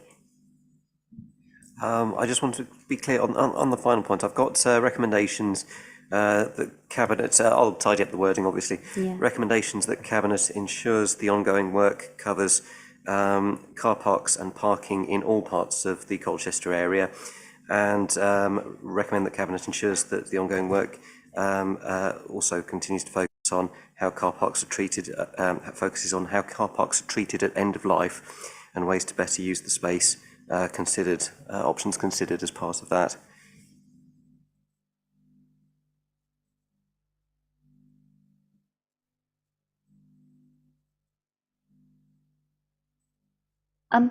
Members, what I'm thinking is that perhaps we might have a short break now, just that I feel that we could probably have quite a long discussion about particularly our leisure services, and it might be helpful perhaps if we have a short break now, then we can sort of have the presentation, full discussion, and then the rest of the agenda. Is that? Sorry, Chair, if I could just get an indication from the panel if members are happy with the general gist of what I've got worded there. Sorry. Sorry, I was just deciding that I could do what I wanted to. So apologies. Sorry, panel members. So can I ask if you're agreeable to the wording that Owen's proposed there? Is that agreed? Okay. Sorry, I didn't mean to overrule everyone there. That's great. And okay, so on that basis, if we have a 10-minute break now, and then we'll pick up the rest of the agenda. Thank you very much.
Okay, thank you, members.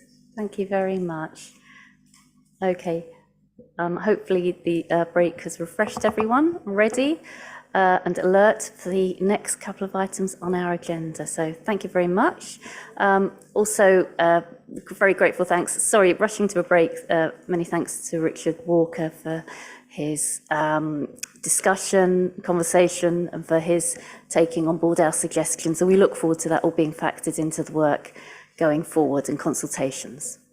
Okay, so we'll move on then to item number 9, which is case for change to the active wellbeing model. And the presenting officers for this are Rory Doyle, Associate Director for Alliance Strategic Integrated Partnerships, and Adam Britton, Head of Service Sport and Leisure. So if you'd like to take it away, thank you. Thank you, Chair. Good evening, panel. Good evening, colleagues. Job title is a bit of a mouthful. Apologies, sorry, I'd just been reminded. Sorry, apologies, Nick. I know that you're here for Have Your Say. Very many apologies.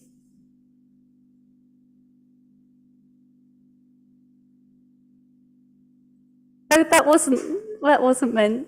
Thank you. I think you know the ropes, don't you? 3 minutes. Thank you. This is a subject that I've been following, just as a council taxpayer. Now driven by the need to cut funding, councils obviously come to terms with that most people can perfectly well manage their fitness across the borough, a variety of ways, without the council's help, and good. There's been a belief that it should offer a la carte menu. It's nice, but not affordable. This is a high quality report, stats, reasoning, rather shy on what you'll actually do. A lot of vague references to remodelling, holistic approach, transformation. I suppose the word cuts will come after the election. Now, I know the budget's been approved, but if you ask residents, and I'm going to say it again because you hear this on the doorstep, whether they want street services, grass cutting and lovely parks kept up, or prop up generous sports facilities, you can guess the answer. So someone has to kick off the debate, even if there isn't a debate. I say Leisure World, maintain the pool, outside pitches, concession, lease, rent, everything else. Be a facilitator, not the deliverer. And can you really justify high woods indefinitely? Some users will make fuss, they'll find somewhere something else, their lives won't fall apart. Naturally, matters relating to staff, HQ management costs, need sensitive handling. When it comes to Northern Sports Park or CSP, that is a major financial millstone around the council's neck. It opened much fanfare, impressive facilities, cycle track, but frankly it's irrelevant to 3/4 of Colchester's wider population. Local teams want to play on their local pitch. Supporters won't trek up there, no matter how much it is. Location is a problem. And that's not its fault, but it's seriously underused, yet all council taxpayers pay, and that's not fair. I can't think of anybody on my quarter of Colchester that has Northern Sports Park at the tip of their tongue. In fact, they don't go there. Convenience matters. There needs to be a proper scrutiny of that place. Financial appraisals, usage data, and ideas for repurposing. Sooner rather than later, because when the word gets out how much is being played into that at the expense of other services that really matter to the public, residents, something will hit the fan. Off-centre, maintain the community recreation grounds and pitches to a good standard. Let individuals, clubs, community groups manage their own fitness and well-being. Now, in case anyone's thinking, yes, I do understand the need for healthy living, applied those principles in my 77 years in my own way, as do most others, even if it means walking the dog. Well-being isn't all about activity, it's about diet too. That's a delicate one and probably not one for the council. I shall disappear when I know the bus is coming and watch the discussion on YouTube. Thank you very much. Thank you Thank you very much, Nick. I just wanted to say that I think some of the points actually that you've brought up will be addressed, where you've talked about terms of activity being focused around different everyday life activities such as walking the dog and maintenance of leisure and park spaces, recreation grounds.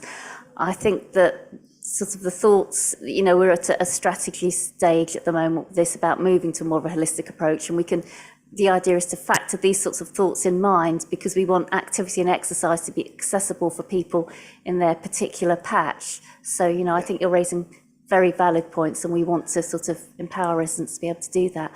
I don't know, Rory or Adam, if you want to say Thank you. anything. Look, I'll leave it just by saying most people have got the wit to be able to manage their own lives, especially if they've had a busy working day. They don't need to be.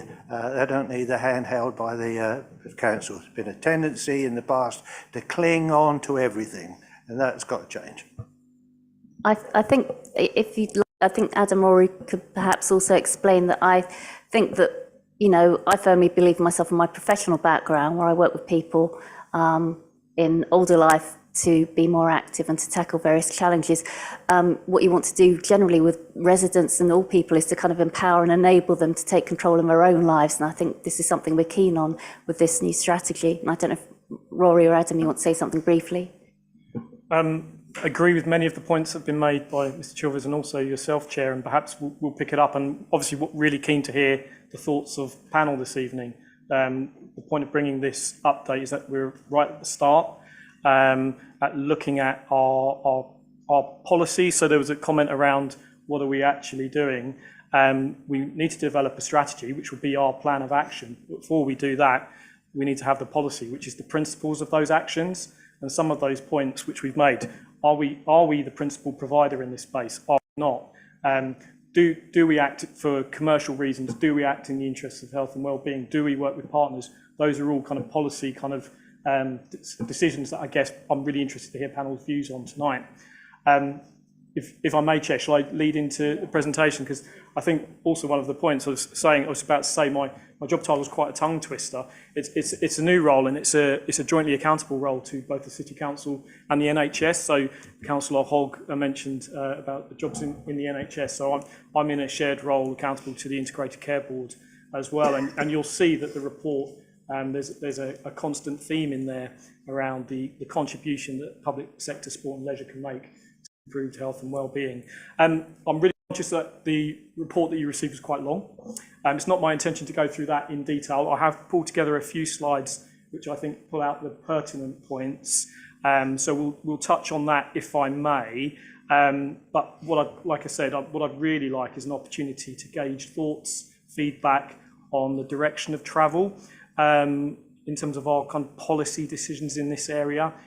We don't currently have a strategy. We don't currently have a policy, and perhaps some of what we're delivering, you know, is a consequence of that. You know, I think we need to have a really clear vision of why we exist as a local authority in the perspective of delivering public sector sport and leisure. So the report that you've got before you, it touches on a few strands. So the purpose of it was to give an update broadly on the Council's Fit for the Future transformation programme. And there are a number of elements to that. So it talks about the review that's currently underway in terms of the structure of the operational service. So that's a piece of work that Adam's very much leading. It's out to consultation with staff. Is a consultation period still active? Just finished, Adam, thank you. And also there's an element of work, a relatively small in the scheme of things, piece of work around looking at some of our digital contracts, which was Adam's team are also leading. But the purpose is to deliver an in-year saving in 24-25 of just over £200,000.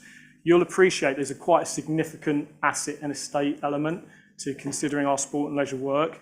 The report doesn't go into huge amounts of detail in that regard, because that's being looked at as a separate piece of work as part of the Council's wider asset strategy. But of course, the leisure estate will be a key element of that.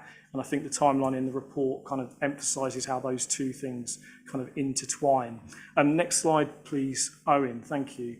But what the report does focus on in more detail is the policy element in a way that kind of encourages to think about, as I said, why we're here and in terms of what kind of policy does the council need going forward to be able to direct some of the key decisions and the resources that we have available to ourselves. So the ask of the panel really, as the slide says there, is to consider the case for change.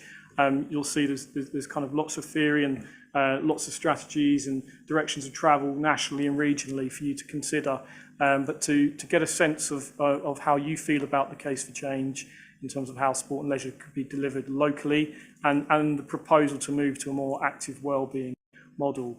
And then obviously it's your opportunity to feed in really early on, what the scope of that needs to be, what the principles of our policy, which will enable us to kind of develop a clearer strategy and a plan of action going forward.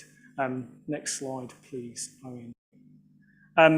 So there are quite a few links in the report that I provided, whether or not you've had an opportunity to look at them. But as I say, there's quite a lot of strategic and policy drivers on a regional and national level. The ones I've highlighted there are two key documents from Sport England, one from our regional sport development partner, Active Essex, and a key one there in the middle, which is Securing the Future of Public Sector Leisure, which is a report by the Local Government Association and the and APSI. I always forget, Rosa, what APSI stands for. It's Association of Public Sector Excellence, isn't it? So you will have seen again the kind of key themes coming out of those reports. But next slide, please, Owen. And the need for change kind of set out in those reports is being driven nationally by kind of budget pressures that all local authorities are seeing, ecological improvements that are required to be made quite urgently in some cases within the sector, and then a growing acceptance that the current sport and leisure model hasn't quite delivered on the required impact to reduce health inequalities. And the LGA and the APSI report in particular places quite a bit of emphasis on swimming provision, and that may come up tonight, because if the public sector doesn't deliver swimming provision, no one else will really, as for all of the reasons that we may get into. Kind of delivery of wet side leisure services is an expensive business and something all leisure centres are struggling with. Next slide, please. So the case for change in Colchester. We're not dissimilar to other places in broad terms. So like everywhere else, we're wrestling with our rising costs and the need to decarbonise our estate. But we have some quite acute issues, specifically in relation to the age and the condition of some of our estates, assets, and certainly that's Colchester Leisure World in particular, which is our principal centre, as you're well aware. And touching on some of the things we've mentioned already, so we do have widening inequalities in Colchester. And if you look at Colchester as a whole, you can look at statistics. Actually, in the scheme of things, it doesn't look too bad. But we have a number of areas in the lower quartile for deprivation nationally. And we know that there are many barriers to these communities in realising the benefit of a physically active lifestyle. And all public services feel the impact of that. So where we have a population that's unwell or accessing services, are often accessing services at crisis point, or accessing multiple services all at the same time. So I think there is an element of this of taking kind of a system view, so not solely through the lens of the City Council, but how we work with our partners. And that leads me on to the fact you'll see in the report lots of emphasis on integration with health and care services. You'd expect that from a colleague who's in a jointly health and care funded role, wouldn't you? And we do have pockets of really great work in Colchester. A lot of it led by the local delivery pilot work we've been doing with Sport England. But in the main, being frank, sport and leisure, health and care are not really connected in the way that they could be. And as I've mentioned, we've got no policy or strategy currently in place. And the feedback we've had from stakeholders is actually, without a clarity of vision, it can be quite muddled, and we don't have that framework to be able to make kind of informed decisions. Next slide, please, Owen. So I've talked in the report a little bit about this pivot to active wellbeing, which is what a phrase other places have used. I've pinched this slide from work that's been undertaken in Greater Manchester and Bury Council. But what is active wellbeing? And I guess it's, instead of being purely focused on formal sport and leisure provision, it's about kind of creating the wider conditions in communities that enable people to be active in a way that they choose and in a way that's accessible to them. And I've wanted to give a really kind of a real life example of that. So this is where we're going to test the IT, Owen, I think. So if you do the next slide, there's a little video that I wanted to show you, which is in relation to a scheme called Essex Pedal Power. I'll let the video play and then explain a bit more, perhaps. Here we go. No pressure.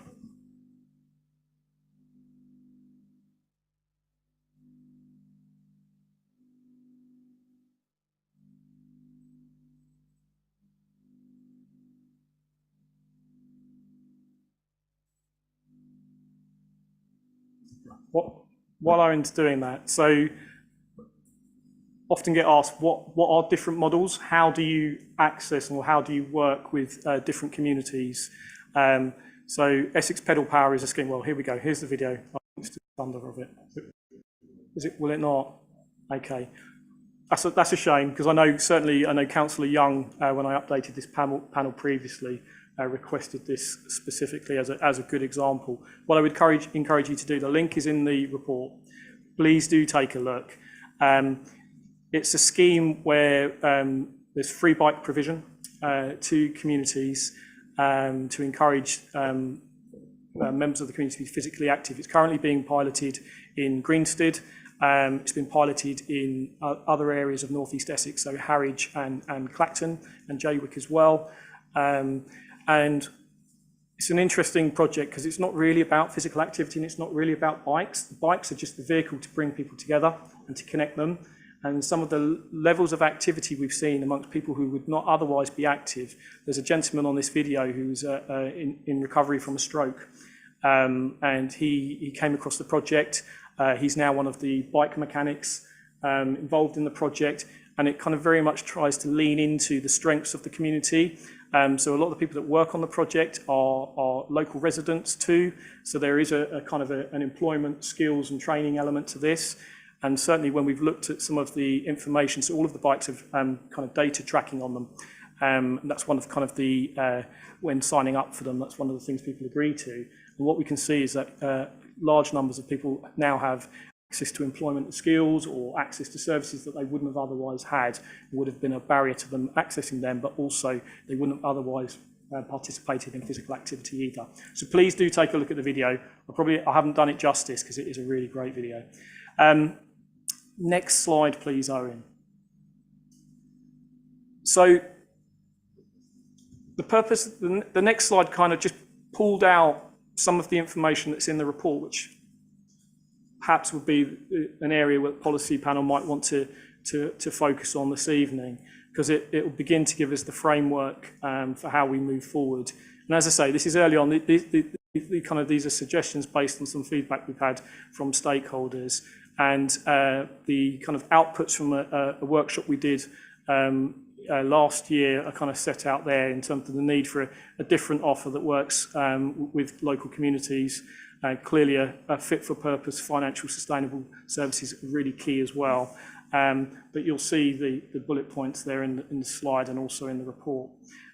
Next slide, please, Owen. Again, this is information from the report, so you would have had an opportunity to have a look at that.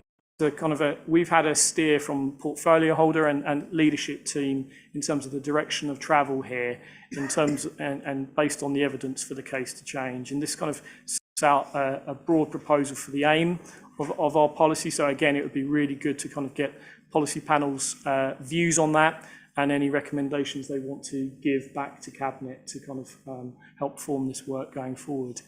And then the next 2 or 3 slides are just examples of policy principles. Again, it's a starter for 10, really.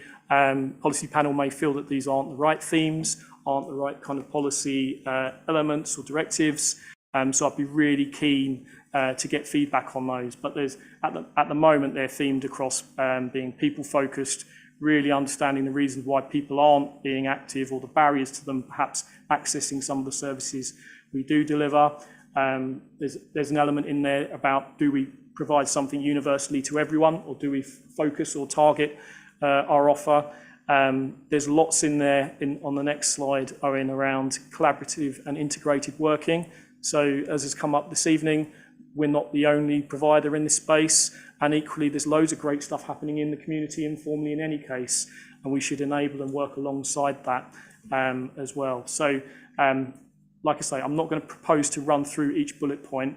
The next slide also touches on the need to be enabling and sustainable. To kind of give a steer on time frame and kind of how this all comes together. So I think it's important that we kind of set those policy principles are in on the next slide, please, to kind of steer our path. We've had a really successful partnership with Sport England, Active Essex and other partners where we've received funding in recent years to kind of develop our thinking in this space, which has informed a lot of the report.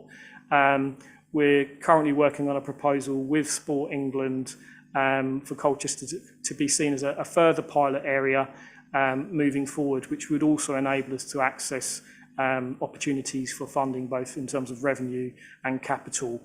You'll appreciate it's always a challenge for us to deliver these transformation pieces of work, and where we can kind of bring in capacity and work alongside other experts in the sector, we're really keen to do so. So the proposal is we have a period of engagement now over the next few months into the summer, where we're working across our services with yourselves as members, partners in the voluntary community sector, and really understand what's happening in our community. How are people accessing our services? Why aren't they accessing our services? What are they doing otherwise? How do they propose the barriers to them being active? And so we've got a really good understanding of what that is, with a view to kind of developing and consulting on a draft active wellbeing strategy for adoption later in the year. We'll continue with the work to restructure the service in the meantime, and we've got a go live date for that of April the 1st. And of course, we'll be bringing forward the recommendations from the asset strategy work too. There'll be clear recommendations from that, with kind of more detailed technical work in terms of business case development and options appraisals for members and colleagues to consider. The last slide is probably not very clear. I think the report there is a version of that in the report, but kind of just sets the kind of strands of work, shows how they're kind of overlapping, and broadly kind of the direction of travel and when we can expect to see bits at certain times. So I've spoken plenty. I'm really keen to hear the views of the panel this evening, so thank you. Does anyone want to kick us off? If not, I'm happy to, but happy if members want to. Okay. I'd sort of, if I go first, I just wanted to ask a bit more about how you can, as this work goes forward, how the work will involve our voluntary community sector partners. Is that sort of people who are strictly sort of part of the Alliance? I know there are sort of regular meetings, or will this reach out to sort of more informal community groups to help them be involved in consultative processes? So in short, absolutely working with the community voluntary sector, both the kind of larger groups and charities that we work with regularly, but also kind of the more grassroots activity groups that are meeting and working in communities that you as ward councillors will know who those are. We've had a lot of success doing that through the local delivery pilot work. That was about trying to reach out and work with the unusual aspects, if I can call them that. So not hearing from the voices that we always tend to hear from, but actually trying to reach out and work with different groups and understand the ways in which they would like to be active, and really kind of leaning into the strengths of those communities too. So it's quite a different approach. It's an approach that Sport England are very much advocating. It's an approach that unlocks opportunities for funding from Sport England. It's certainly their expectation on how people work in terms of local authorities moving forward. So it'll be a key thread, Chair, in terms of that work. Councillor Harris. Thank you, Chair. Yes, I weep over some of this. I really do. The ICB is quite right to be involved in this, and I'm really glad that the council is working with that. And the case for change for me is always got to be made strong, and effective. It's the lower social groups that I've been concerned about for many years when I see people with diabetes, with health styles that are less than ideal, and it affects the NHS budget big style down the line 20, 30 years. We all know that, don't we? It's not something that we didn't know. The couple of things that are missing in this report, though, for me is, and I'm hoping you could be able to help, the capacity of our leisure services.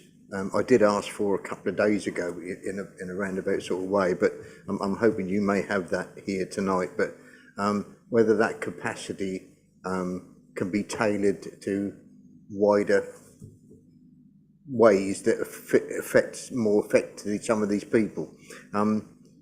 I've seen in my time the 2012 the Olympics. I know in my own ward it was a revelation to see an Addy zone, a Keep Fit centre being put up in advance of the Olympics, and to see the mums that wouldn't have gone to buy a season ticket to Leisure World or wouldn't have gone to buy a Valentine's Gym or anything like that, came there straight from dropping the little ones at school and running and using that equipment because it was novel, it was a new, and it was a revelation, and it's a joyous thing to see. I've also seen a local housing association, Sanctuary Housing, organise local football game on the council's field at Queen Elizabeth Way with a couple of goalposts, and we're not allowed nets for obvious reasons.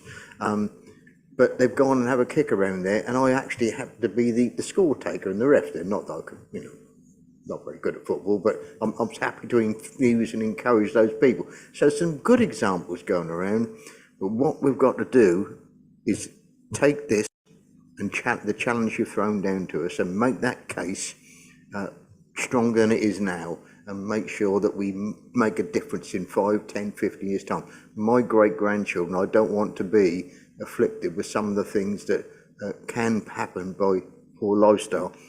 Now, Mr. Chilvers is gone now, but I mean, he made the point, I think, of actually making sure that he encouraged people to, and it doesn't happen by accident. You have to do that early at schools. I'm hoping we're going to be working with schools in here. I'm hoping we're going to be working with colleges. You're going to be working with people in the community to make sure, youth clubs, for example, to actually encourage those people. My own youth club chair, and I know you're aware of it, and you've got one in your ward as well.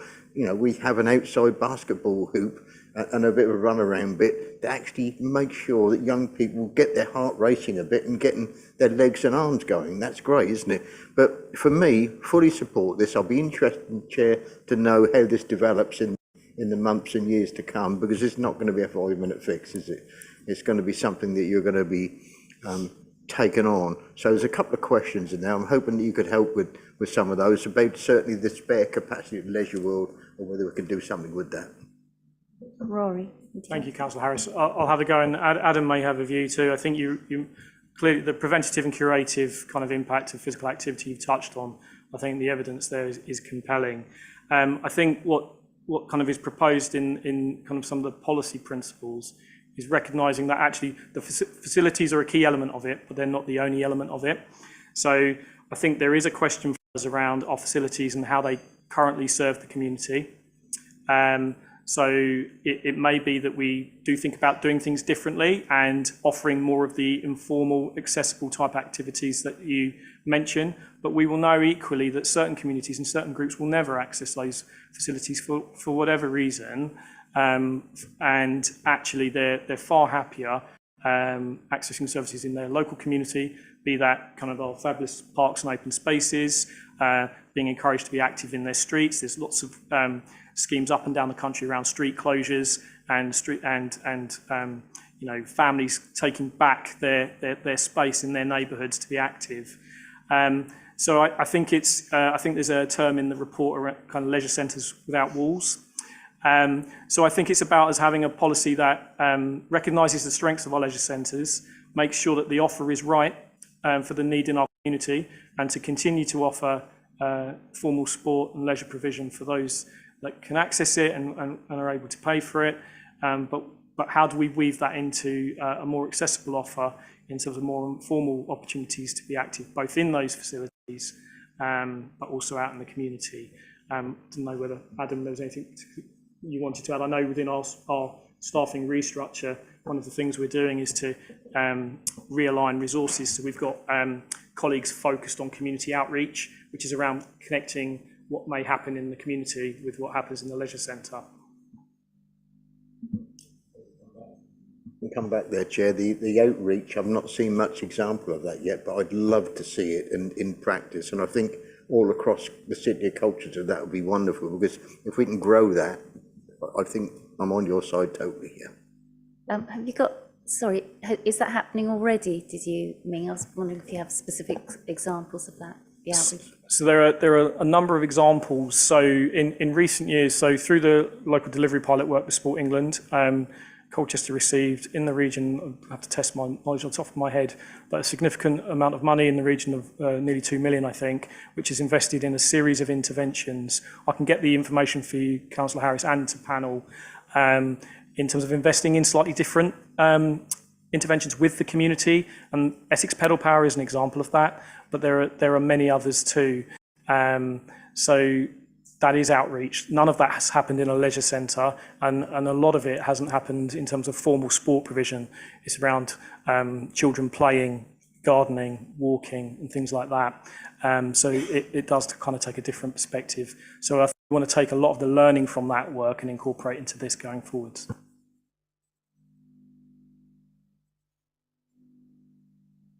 Councillor Hogg. Excuse me. Thank you, Madam Chairman. Following on from what you just said, and Councillor House knows that, like here, we're a youth club on a Monday and a Friday at the Oak Tree Centre. It's extremely successful. Now we are 12 to 18-year-olds. They know what they want, but it's accessing the facilities or the money to pay for the facilities and to keep it going. Our youngsters, they've discovered nitrous oxide, they've discovered smack, they've discovered alcohol, and God forbid sex as well. I want to know how we can keep that going through the time when they decide that they've had enough of the youth club and they're going to move on for one way or another, to maintain that link from teenage usage of a community centre and all the things. We have a Mooga, we do baskets, they're made about football, not cricket. I'd like to see some cricket. It's how we manage and offer and manage beyond that when they start to drift away when they're 17, 18, either through jobs or girlfriends or education or whatever. How we hold that group together and finding ways to join it up across the borough or the city. Okay. Rory, Adam, would you like to respond? So that's a really good point, and I think key to that is understanding the community, understanding what they want. So I think the fact that we see things falling away is clearly because the offer isn't either appealing to that group, or it's not accessible, or it's not affordable. So a key part of this work is understanding what those barriers are, or what those reasons are. And the statistics do show a drop away in physical activity of young people in particular as they leave school, particularly women and girls. And there's been lots of work, and my colleagues at Active Essex have done a huge amount of work, and we've supported it through our leisure services and This Girl Can, and using kind of mentors or ambassadors within the community to encourage people that actually physical activity or options for physical activity can be varied and diverse, and you don't have to be a particular type of person to get involved. But I think I don't have the answers to that, Councillor Hogg. I think the key thing is, as you point out, is understanding what's happening in those individuals' lives and why they're going off in a different direction, and is there something we can do to sustain and support them It's something that's very much in the mindset of our health and care services, as you'll appreciate, because if you go on a trajectory of some of the examples you've given there, you're looking at families and individuals in crisis, accessing health services at the wrong point in time. And a lot of the work we've done also sees investment from partners. So this isn't all about the council being the provider in this space. Essex Pedal Power, again, is a good example. So the ICB have put significant funding into that because they recognise the benefits. So again, it's working with colleagues in our health and care services to invest in different initiatives and do that preventive work, which I think is what you're kind of alluding to, that hopefully can then sustain people in a healthy way. Thank you, Chairman. Working with Essex Boys and Girls Clubs, holding those 10, 11, 12-year-olds together and keeping them interested, give them challenging things to do, we can carry that forward into the Monday night teenager ones, and then 12 start, but it's then moving on from there, where we need access to expertise, and I'm sure we're not alone. There's a lot of work going on across the borough, and Councillor Harris is obviously an example of that. But where do we go from there? Thanks. I think that's sort of like an example. Those are examples really of work you're talking about in your wards of those sorts of groups really where, we're at a start of a process here. And although we're sort of being able to give some input into this new kind of way of working, there will be consultations. So I think we will look forward to being able to encourage the groups that we talk about to participate when we have, consultation work going forward, so that we can really make sure we reach out to those groups, and the people that, people that run them that see all that you're talking about, Mike. So that's really helpful. Thank you. I look forward to that, Madam Chairman. Sorry, I don't want to kind of steal the ground if no one else wants to ask questions, so I'll take my opportunity. I just wonder if you can explain a bit more about working with, the health services and the opportunities there, because we're looking at a report that's exploring the scope for tackling inequalities and health inequalities, how, health services can be more part of sort of, sports and leisure offers, and how all the partners would work together in terms of looking at sort of, KPIs, or thinking about how you would measure outcomes in the future. So if you could explain about that. So I think it's quite varied in terms of that work. So you've kind of got the obvious, as I've touched on, kind of curative and preventative effect of encouraging people to be active. So that can be kind of exercise on prescription type initiatives, and there are examples of that we already operate, like the LEAP programme. We work with an organisation which I think, Chair, you're familiar with, Sport for Confidence, which is kind of occupational therapy and therapist type work. And again, it's working with groups, and you could be referred there you can self-refer, or you could be referred there by a number of agencies or community groups. And we already have them working in our centres, and equally they work out in the community too. So I think it's understanding the benefit of that kind of curative and preventative approach. The health colleagues, as you'll appreciate, are quite keen to look at particular conditions, so things like hypertension, kind of respiratory illness, hypertension being high blood pressure, we know that equally a lot of people in North East Essex aren't active or aren't at work because of kind of orthopedic type issues and musculoskeletal issues as well, and therefore the benefit of kind of physical activity as a kind of a prescribed intervention, or encouraging people through their own reasons to get involved, adds real benefit.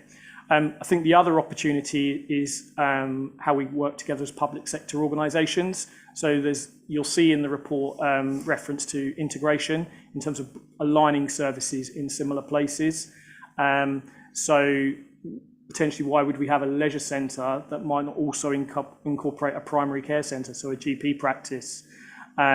because you then have the opportunity for people accessing a GP who might never walk into a leisure centre to kind of stumble across something that's a bit different and an offer that they might not have otherwise been exposed to. Equally, you might have people going into a leisure centre that actually might take the opportunity to speak to other services that might be being undertaken there. So again, you'll see certainly from the reports from Sport England and others, there's a real incentive to do that. And of course, there's benefit in that in terms of sharing risks, sharing costs. We've already touched on, estate is expensive. We've got an acute problem in Colchester in terms of primary care estates. We've got ageing GP practices, many of them in kind of old Victorian buildings. We've got opportunities to explore integrated estate. So I know that's happening in a lot of places, and we're actively having conversations with health colleagues in that regard too, in terms of the wider holistic benefit that we can bring to residents. So I think it's quite multifaceted, but there's huge commitment within the Health and Wellbeing Alliance to look at this. And just sort of, if I can just check with you again about sort of timescales, because I know there's mention in the report about working closely, with the Sport England Vanguard project. So just wondered if you could mention about timescales for that sort of work. Sure. So I think we wanted to get a steer from policy panel today that we're kind of on the right track with the thinking in terms of the principles. As I say, this has been taken to leadership, and we've had a steer from portfolio holder and leadership colleagues in this regard, and they were really keen for us to take it to members, and that will continue. So we've got a period of time into the summer where we're going to undertake this consultation and engagement. There was an element of waiting for Sport England to make an announcement about what they were doing next with the local delivery pilots. So Essex was one of 12 areas in the UK to benefit from that funding previously, and Colchester was one of 3 districts within the Essex pilot to benefit. And Sport England have only recently made an announcement around further funding that will be given to those pilot areas to kind of, in their words, deepen the work. So there's a £35 million fund for those 12 pilot areas. And we're currently working with Sport England to look at that. And that will give us, that will help us in terms of resource and capacity to deliver some of this work. Equally, we're doing the restructure work that Adam's team are leading on, and some of that is about giving capacity and giving a clear remit to colleagues to do some of that outreach and engagement work. And we're also working closely, as you would expect, with our community enabling team and colleagues in the community voluntary sector. So it was a question of kind of aligning things. The plan being to kind of do that consultation, bring forward a kind of strategy for adoption later in the year, probably autumn. In the meantime, just because of the pace and the fact that we need to move forward with other bits of work, the asset work will continue concurrently alongside this. There will be recommendations coming out of that, and we will respond to those recommendations accordingly. But as you'll appreciate, if there are key decisions to be made around our assets, the kind of delivery of those will be in the longer term. So certainly 25, 26, 27 and beyond indeed.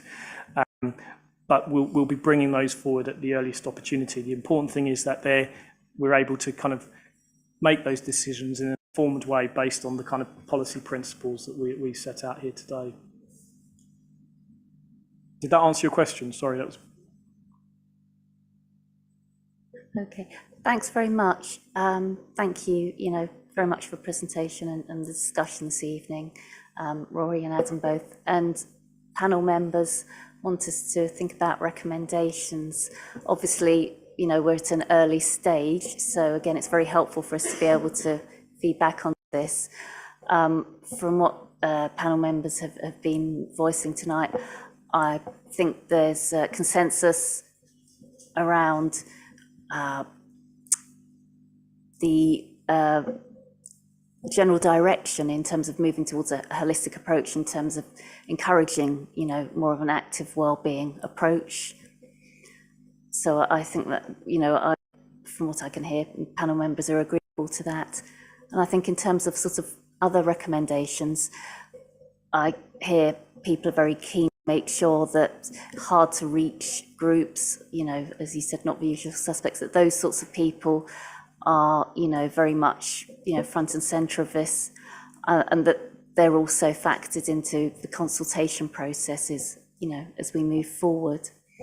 And also, I think, you know, we all have been discussing here this evening, you know, the considerable health challenges that are facing residents. You know, I mean, I think we're at a stage now actually where I think sort of life expectancy has started to sort of go backwards. You know, we really do need to sort of like encourage and support people to sort of manage their health and well-being. So I think that panel members, from what I can hear, are agreeable to, you know, empowering our residents to, you know, take more of an active interest and to be able to utilise, you know, local facilities and resources in their patch, you know, to increase their health and well-being. So Owen, I don't know if you've been able to note those down. Panel members, sorry, Councillor Lismore. Yes, I just wanted to add, you sort of touched on it, but locality, I think as Councillor Harris sort of mentioned, when something was on someone's doorstep, they tended to engage. So I think we need to look very much, you know, at locality. I think that's very important. You know, quite a lot of people, they go to the gym that they go to because it's the nearest one to them. And if a facility is right in front of them, they're certainly much more inclined to use it. I would certainly say that locality is extremely important. Exactly, and as we've been saying as well, it's not just a gym, it's just like having those open spaces where someone can walk a dog. And then the thing is, sometimes if you do that, you might bump into somebody you hadn't, and it's that sort of social connection as well as the activity. So, you know, lots of things. Yeah. Sorry, Owen, is that okay? Were you able to note those down? So, panel members, Councillor Harris. Thank you, Chair. I think that's given me food for thought. Section 8, the consultation and publicity considerations, your officers plan to engage with members. I just wonder whether we want to make a recommendation on how that, and I'll take your advice on that, on how that would happen, whether that's a briefing or whether that's a task and finish, or whether it's a grouping or representative body, or how that officers plan to do that. That would be helpful to put that in the recommendation, I think. Okay, so maybe something around sort of, if panel members feel that would be helpful, perhaps to have a briefing, an online briefing perhaps. Oh, Rory, did you want to come? So be interested in panel's views. I'm quite keen to get panel out into, well, not out into the community, because of course you're based in the community and representative of your community, but maybe meeting alongside some of the groups, and so we all collectively kind of hear and understand some of those barriers. I think it would be great to do that in the community, but also in some of our facilities too. So I know Adam and the team, Tom and the community enabling team, are looking at setting up a number of engagement events in our facilities, but also in the community, and bringing in some of the groups that we work with, so that you can hear some of the positive things, but also some of the negative things. So that would be kind of an initial starter for 10. And of course, we'll continue to engage, and if policy panel is the right forum, happy to bring back updates as we develop this. Out of interest, when will there sort of be an idea or a framework for those sorts of consultation events, you know, so that members are able to put it in their diaries, that sort of thing?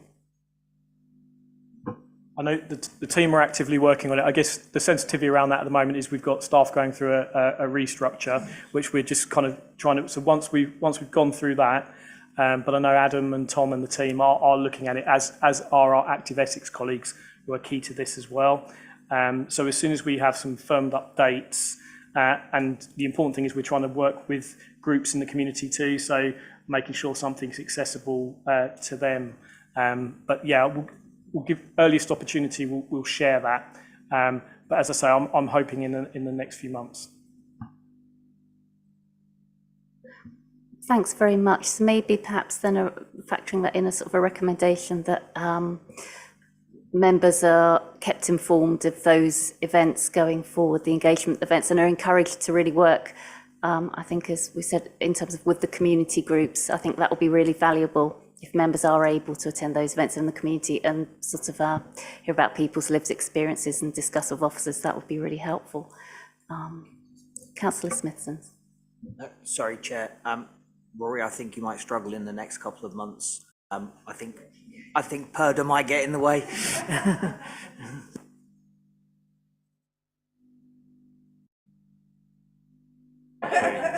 Councillor, I think before sort of summer has been spoken about, hasn't it? Sorry, Councillor McLean. I'd just like to mention our new hall in Stanway on the Western Bypass is so popular, so good, and offers so many facilities. You know, we work very hard for that, and it's superb the way it's been. And the youngsters it's helping, the exercise they're getting, a lot of cream cakes as well, I think. But anyway, they're out there running around, and they've got all the open countryside to wander and run around in. So that is a prime example of how that could have so horribly have gone wrong. But we fought, you know, long and hard for that, and we've got it all up and running. So I'm really delighted with that, because it's a prime example of what we do need in all the villages. Yeah, thank you again. That's the locality, isn't it? It's so important, isn't it? So if we've got no other comments or views, Owen, are you able to just run through those recommendations? Because I think we've been... I can have a stab. Apologies for my loose wording at this stage, but the recommendations I have down are the ones noted before recommended that Cabinet encourage an holistic, active wellbeing approach, that Cabinet ensures hard-to-reach groups are an integral part of this process and consultation, and that Cabinet are mindful of health challenges facing residents and the need to empower residents to utilise resources and facilities in their areas, and the need for the Council to be mindful of the importance of locality in health and wellbeing resources. And finally, recommended to Cabinet that all members are kept informed of engagement events once these are scheduled with councillors and stakeholders of groups. Thank you. Are members agreeable to those recommendations? That's great. Thank you very much. Thanks very much both for your discussion of the report. That's been really helpful. It's really good to see this coming back. I know that you came and discussed this with us at a previous meeting, so it's really good to see some progress. Thank you. Thank you, Chair. Thank you, panel. Thank you. Okay then, so moving on, we're on to item 10, introduction of memorial policy. Presenting officers for this, Matt, sorry, just get my words out. Also Samantha Lancaster, who is Street Care Safety Operations Manager, and I believe you're presenting. Thanks very much. Good evening. I'm here to present the policy for memorials within Colchester. Colchester City Council receives occasional requests from members of the public who wish to place a memorial bench or item as part of a commemoration for a loved one within a public open space. There are often places with which individuals or families have a particular connection or special relationship. There is no legislative requirement for the provision of public or memorial benches, although it is accepted that they provide a useful and valued public amenity. This policy is intended to provide a guideline to applications for memorials in Colchester City Council owned locations. It is not exhaustive and is subject to change. I'd just like to bring your attention to 6.6.3 on page 38 of the policy, which talks about Highwoods Country Park, where there is a slight amendment. At the moment it reads, no applications will be considered for the scattering of ashes in Highwoods Country Park. This will now be considered. We would like you to review the policy and make recommendations to Cabinet to implement the policy with or without changes as agreed by the panel. Thank you. Okay. Does anyone want to ask some questions on this? Any volunteers first? No? Councillor Harris. I'd like to propose it is adopted. In doing so, I just wanted to commend the City Council and the officers for the 3 or 4 that I know have happened of these. One particular lady in the Willows estate passed away, and her family asked for a bench to be put there. They were given advice by the City Council on the type and style and the recycled material, etc., and the exact siting of it, in the location of it. and it's a wonderful asset to the community now. And they followed that policy through, and the family are happy, and the community is happy. So, you know, that was hand in glove.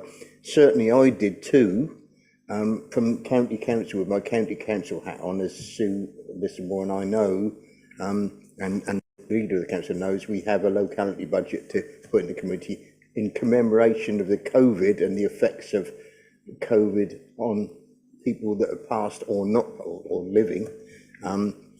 A couple of benches were put in at sensitive places with the same aims, and those are all useful additions in the community. So we were given advice, we followed it, and advice is sound. And I read in there, Chair, if you don't mind me saying so, that, you know, discussion can happen about, sort of, you can work through any problems that are there, and that's what will happen, I'm sure. So I'd like to propose that we adopt this, Chair, if you don't mind me, if that's not too early to do that. I'd sort of also like to ask a bit more about some of the, discuss a bit more about the way in which this has come to pass. I think it's really helpful to have a sort of a framework that people will be able to refer to across the council. I can imagine that sometimes when people are approaching the council, when it's about something commemorating a loved one that's passed away, that can be a very difficult time, and anything that makes the journey easier for them and also helps the officers dealing with those people makes, I think we have to bear that in mind. It's not just a sort of a transaction or an item. It's about sort of people's lives and emotions. So I think that's really good. I'd like to sort of thank, council staff that have to deal with this, and have dealt with this in the past, because of, that can, take a lot of support. Councillor Lissamore. Yes, I'm sorry. I just suddenly thought, is there a separate policy for the lighting up of the castle and the flags at half-mast? Because I just seem to remember a couple of years ago there was a discussion about the policies on that. If someone passes away of importance, how do we decide whether we put our flags at half-mast? And we have some wonderful events where Jumbo, the castle, the town hall have been lit up. Is that included in this, or is that as a completely separate policy? Rosa. Hi, yeah. So it's not included in this policy. This is purely on the memorials aspect, so benches, trees, ashes, etc. What I can do is I can go and take that away in terms of the policy around lighting the castle and flags at half-mast. I believe there is a policy, but I wouldn't be certain. So I can go and find out the answer to that and again share that with the panel. Yes, I think there is something, but yeah, I don't know it from the top of my head, so I'll find out. No, but thank you for raising that. Yeah, that's. I think some of the memorials that are being discussed in this paper are perhaps more. Yes, rather than public facing, exactly. No, but thanks. That's a really good point to raise. Also, I wondered if there was scope. I know I sort of discussed this with you before. About. Obviously, you have to be careful about the level of detail you can go to include in a policy, otherwise it can become unwieldy. But just how you will be able to ensure that technical or helpful information is passed on to residents in an accessible way. For example, where there could be difficulties around provision of certain benches or commemorations, where it could be difficult due to sites and there could be planning issues or other similar things, how that can be, made easy for people to understand. Yes. So we've purposely sort of kept the technical information out of the policy for those reasons. But I think we propose a period of sort of acknowledgement of any application within 7 days, and then a process of that within 28 days. So that 28 days will give our staff, the designated staff, the time to kind of research that about sort of what is suitable for which location, especially with regards to trees and shrubs, and that information there. So that will all be passed on to the applicants once we receive that application and processed. And also, sort of allied to that, I know this is something again we touched on in a previous meeting, but the sort of transparency for people knowing that, I know we've discussed that certain items have a certain lifespan, for example, benches or similar, and so there would be a cost implication if people, might be asked if they wanted to renew that in the future. So just how that is communicated so that people are aware. Yeah, again, obviously that information will pass to them sort of on application. So the initial lease period is suggested at 10 years with a possible 5-year extension on the end of that. So obviously the details of the person that has made that application will be kept obviously securely, and then we will make contact with them, I think, in 6 months of that 10-year lease coming to expiration, and then they can make that extension if they so wish. Thank you. Okay, so if I haven't got, Councillor Hogg. That's it. I just hope we're not going to get bogged down in legalities. You heard me speak of the Oak Tree Centre. I have a lease on the Oak Tree Centre for 125 years, 103 years still to go. We have memorials to various individuals within our curtilage, within our fencing. Well, Colchester Borough Council own the land and the freehold. I control the lease, at least for another 103 years. I'm going to give you hell then. So hopefully there's not going to be somebody sitting behind an office desk writing out this needs to be looked at seriously or something.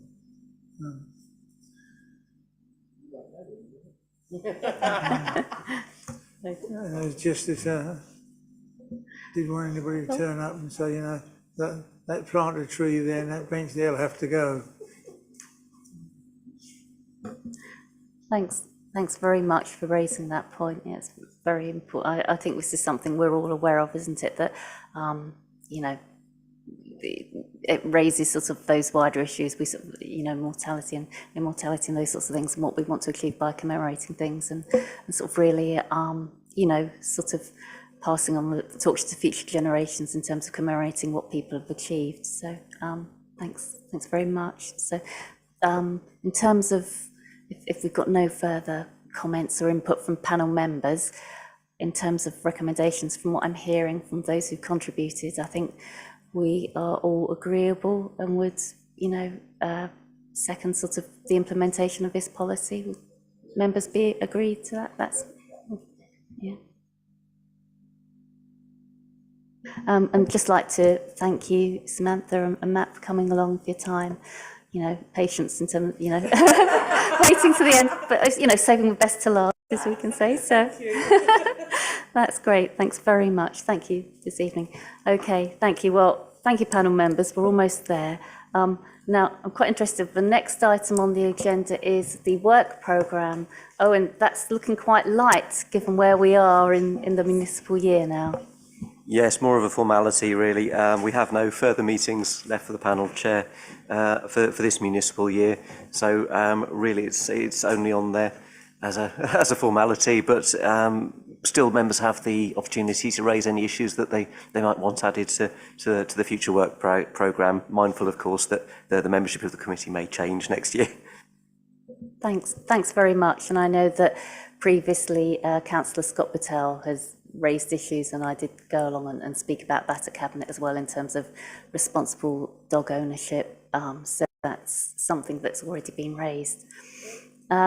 So I think really at this point in the meeting, we're almost about to wrap up, but I would just like to take this opportunity to thank all of you, the panel members, for your time and patience and coming to the meetings throughout the year, and also thank you for sharing your professional and also your community expertise and helping shape policies. I think that's really important.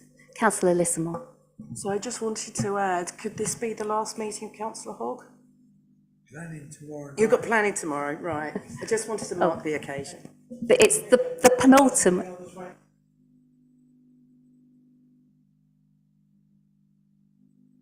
Well, Well, anyway, well, obviously we will, yes, we must mark this, Councillor Hogg, thank you for your many years of service compared to newbies like myself.